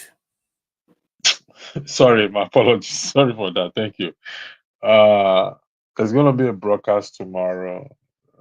I titled it a valedictory broadcast tomorrow. The women's segment will be back on Saturday. Will be co-moderated or moderated. They are there. The women are there, and also on Monday, Pansat, I will take you on. We will focus on the Constitution, which you have interest. I have interest. So. Welcome, Mr. Tony. I'll give you the floor before I go to Pansat, since you're just joining us. Thank you. Good evening, everybody. It's evening here, and greetings to everybody who is listening. Yes, I joined a couple of minutes ago, and I can see that we are talking about Nigeria and the state of the nation. I don't know how long we will continue to talk about Nigeria. The same thing all over. We all know that there's real trouble in the country. But even then, I don't think that Nigeria is finished. We say it, but I think what we mean by that is that the odds appear very much. They appear unsurmountable. But like Electricity said, until you start articulating a solution, in fact, they say necessity is the mother of invention. If there is no problem, there is no solution. That is how the world has always been. A lot of the discoveries that have been made are based on people trying to solve problems. So we have a serious problem. And if we are able to, like Foley said, look beyond primordial sentiments like ethnicity, religion, and look squarely at the problem. And in doing that, we make sure that we're looking at justice, we're looking at equity, we're looking at fair play. These are some of the things that are lacking in our country today. There's no justice, there's no fair play, there's even the will to implement or to ensure that the laws are applied as they should. It's not there. And so it's almost like a jungle, an animal kingdom where might is right. So that's not how a state is run. And once any state, if the institutions are weak and people see why they call it black, that nation will not move forward. So we know all this. We know these are problems. And when it comes to, we travel outside, we see other nations, the way they operate. We behave well when we go out. But once we come, if you look at our soldiers and our police people, once they go on international assignments, they do very well. But when they come to Nigeria, it's different. So the question would be, what is it in the Nigerian situation that makes us behave the way we're behaving? Is it in ourselves? Is it in our attitude? And you mentioned the Constitution. I know that there's no Constitution that is perfect. Well, that's for another day when we discuss it. There's no Constitution that is perfect. Yeah, we'll talk about it on Monday. Yeah. Monday, just be on the lookout. Hopefully, I'm alive till then. So You'll be alive. So I don't grudge those who think that what we need is a radical situation, like a surgery. Because there are certain diseases that you cannot cure unless there's a surgery, and in the process, there'll be blood shed, there'll be pain, but ultimately, healing comes. So I don't grudge those who think that at the stage that we are in now, that is the direction we should go. But I don't agree that we have reached a place where we can say there's no hope. That I don't agree, as bad as things are. Let me yield the floor. all right, thank you. We're gonna make our closing argument because we're gonna continue with this on Monday, looking at the asset issue, the president being an asset. I'll try and find that redacted document if it's online. I don't know if I can get it to, but if it's an asset, every one of us should be consigned. In fact, already we are consigned, but we need to be more consigned. And like I said again, this is my own closing argument. Like I said again, it is down to the citizens holding our elected reps, the red and blue chamber. If this is true, are we just going to fold our hands and say Serahai, whatever will be? Because we're not going to, I don't come here to just talk for the sake of talking. No, I don't do that. I don't believe in that. That's not me. I come here to talk with the hope that it's going to ignite something in every one of us. And we're going to rise up and do something about it. So that's all I have to say. Pastor, I'll give you 3 minutes because we have a date on Monday, so don't take too long, please. You have all you want to say on Monday, please. Thank you. All right, thank you very much, and welcome to the show, Tony, and those who are listening to us. We've had a civil discussion. It's not going to solve the problem in our country. It's not going to be civil discussion all the time. But today, I said, let me see what Mr. Wellborn, how are you? That's my brother from Ghana and Nigeria, a fine soldier that served in our military, but a true African, good heart, with valor. We don't respect people like that because we don't have our heads screwed up properly. But let me say that electricity, you're more concerned with style over substance. You asked me, you posed a very interesting question earlier. You say, and you've continued all the way, putting the onus on the Nigerian people rather than the leaders. When you see, for example, that Wike what was doing, people were protesting against him, and he calls us, hey, look, I'm simply carrying out President Tinubu's directive on building houses for judges, right? He's evicting people, kids, throw them out of the street, right? And his response is that he's building houses for the judges. We're talking about having separation of powers here. That you go to the National Security Advisor, Ribadu. Believe this guy was a premier EFCC chairman. We all thought, okay, here's the new generation. This guy is incorruptible to me at that time.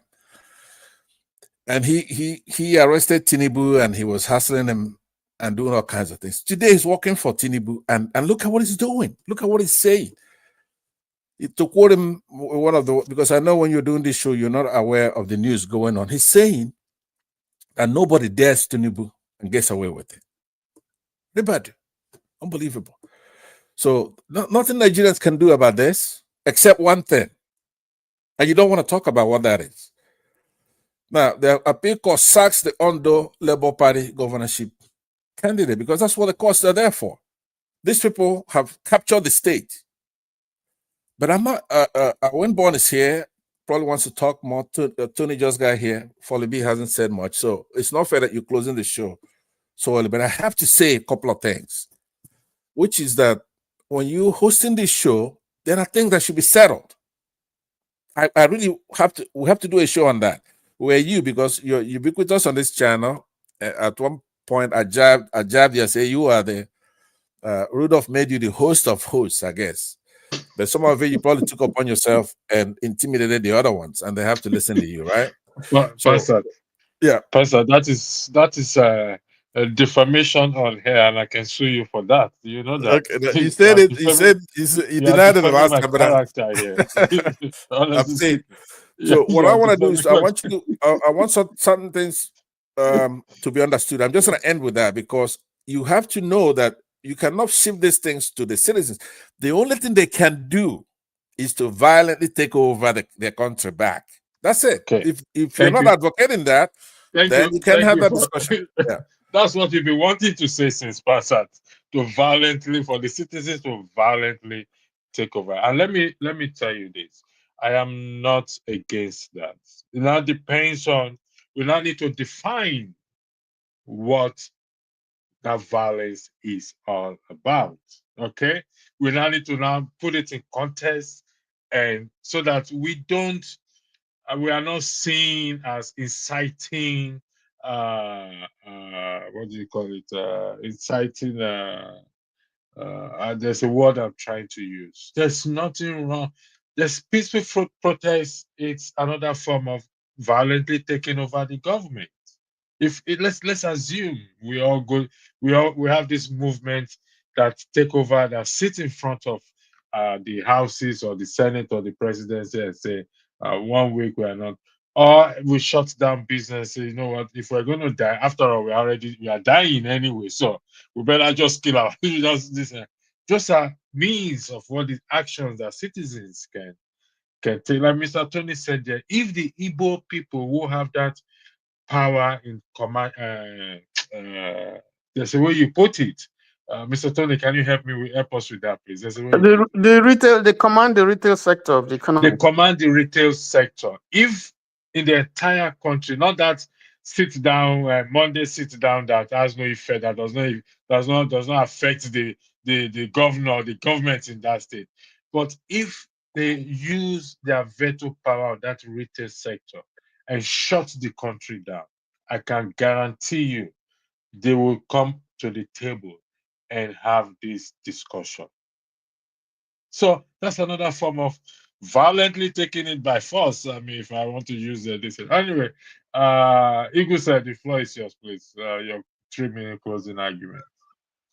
Please, since there's our brothers that just joined us, they have not said anything, I leave the floor for them. All right, Awibon and Taiwan, you're in. Let's you speak, please. Yeah, thank you, and good evening from here, from my little beautiful city of Bolgatanga in Upper East region. And Depan, I salute you, sir. Good evening to the rest of you and those that are listening to. You see, there is something I would like to put across. If the CIA, the FBI, etc., has pronounced Tinubu, the Nigerian president, as a big asset to them, he should watch himself. If you look at, most of you know the history of Fidel Castro. Fidel Castro was a very notable, ally of the United States until he broke out with them. And he never found it easy till the day he died. And remember that Fidel Castro speaks better American accent than any of you that are living in the United States. Fidel Castro. As I had opportunity to visit Havana so many occasions as well. If you look at Saddam Hussein was also an asset, a great asset to the United States.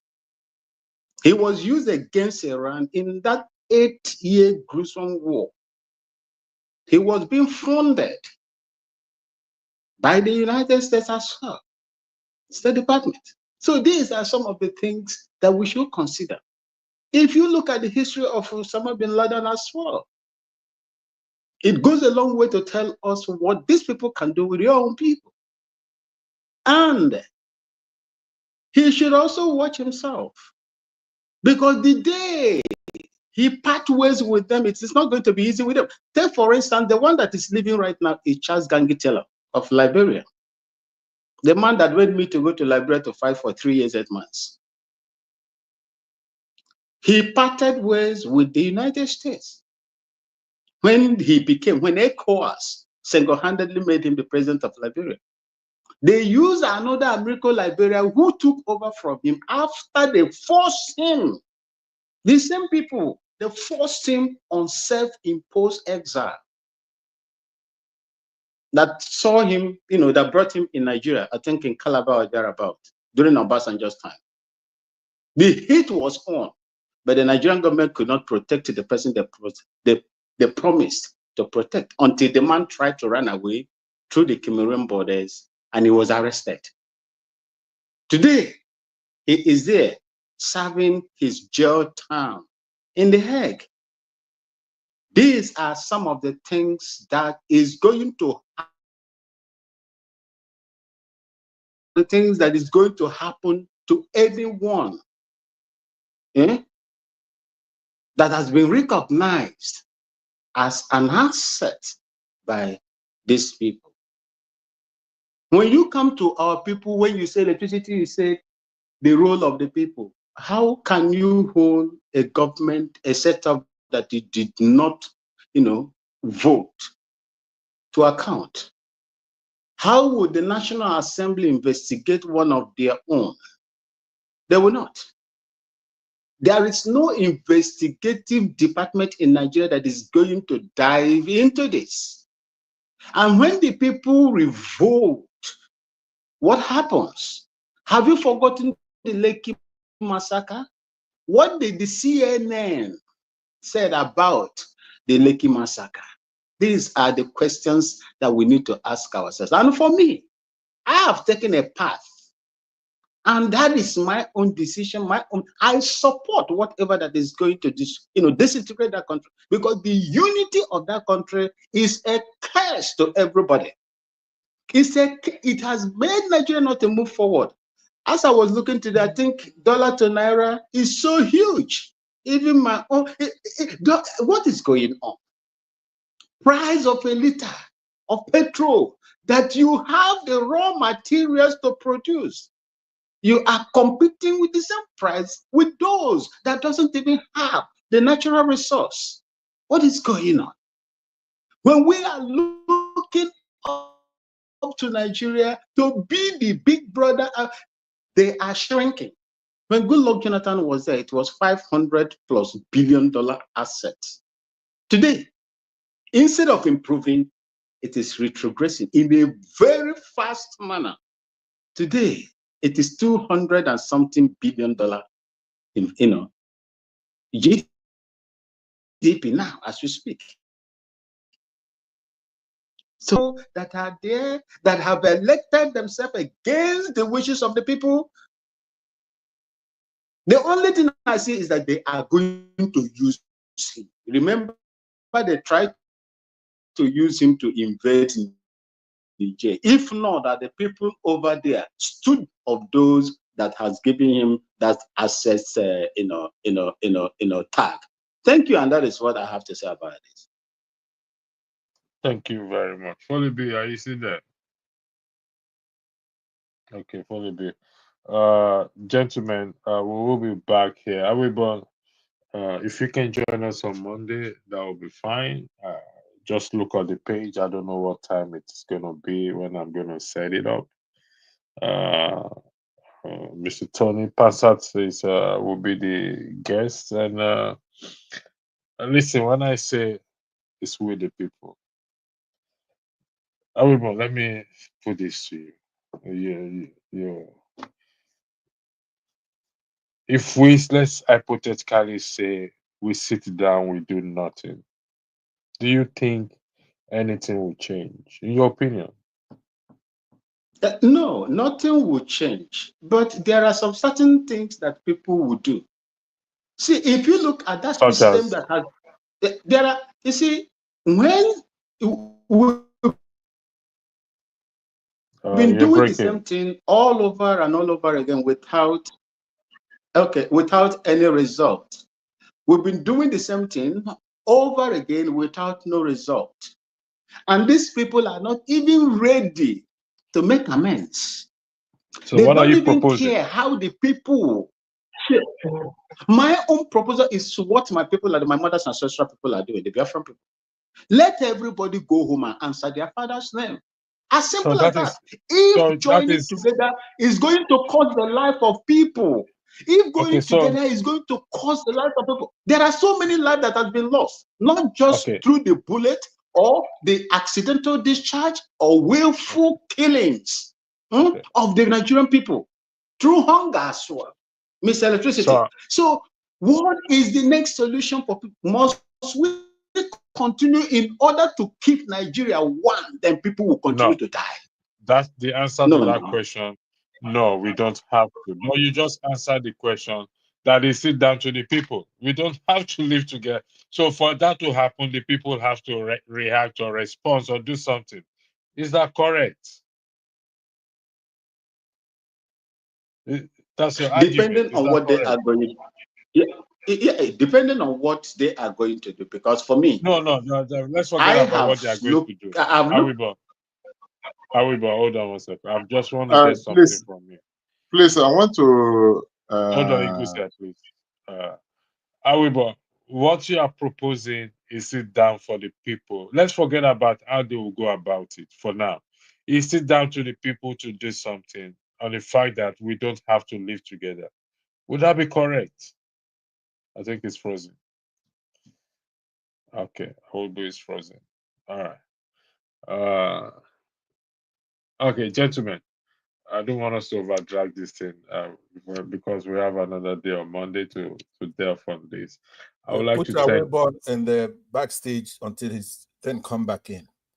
I'm about to. So, gentlemen, pass out. I would like to again thank you, and you know why I'm thanking you again. So, the Holy Spirit is upon you, and keep it up as it is.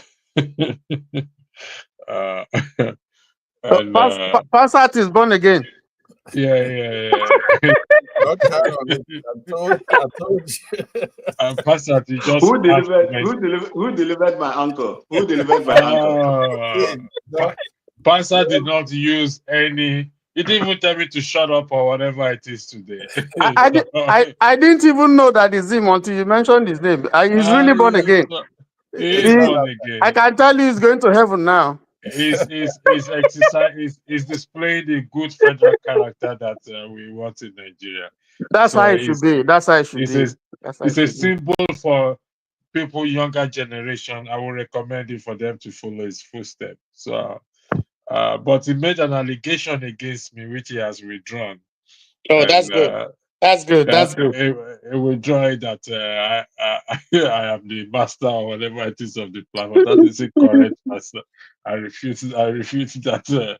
So, gentlemen, we're going to see on Monday, God willing, and for those who give super chat and what's the name, 2YK, TLIG, thanks for clarifying yourself.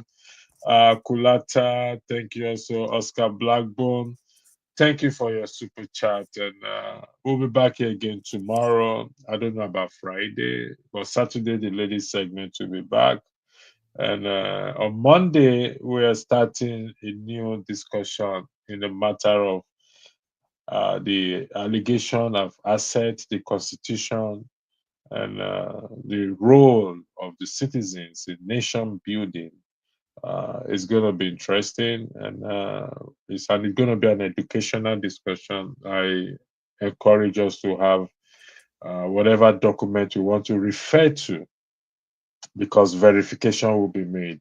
No false statement or claim like what Passat made and somebody said, and I raised it up, and it was cleared that way. The record was clear that the guy is a lecturer, he lectures on guerrilla warfare and everything. So that is the angle we will be going forward, referencing documents for the purpose of this channel integrity and to have things correct there. So you have a lovely evening, and I will see you hopefully tomorrow. Thank you very much, and God bless. Good night, everybody. Thank you.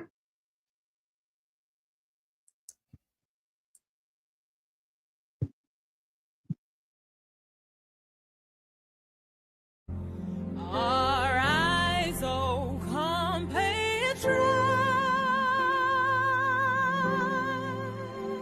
Nigeria's call obey,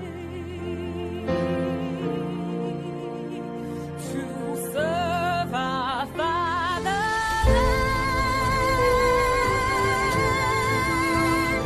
with love and strength and faith. Our heroes past shall never be in vain. To serve with heart and might, one nation bound in freedom, peace and unity. Hey, that's so. Oh yeah. Arise, O compatriots, Nigeria call obey, to serve our fatherland with love and strength and faith. The labor of our heroes past shall never be in vain. To serve with heart and might, one nation bound in freedom. In freedom. In freedom. Peace and unity. Arise, my people, arise, my people.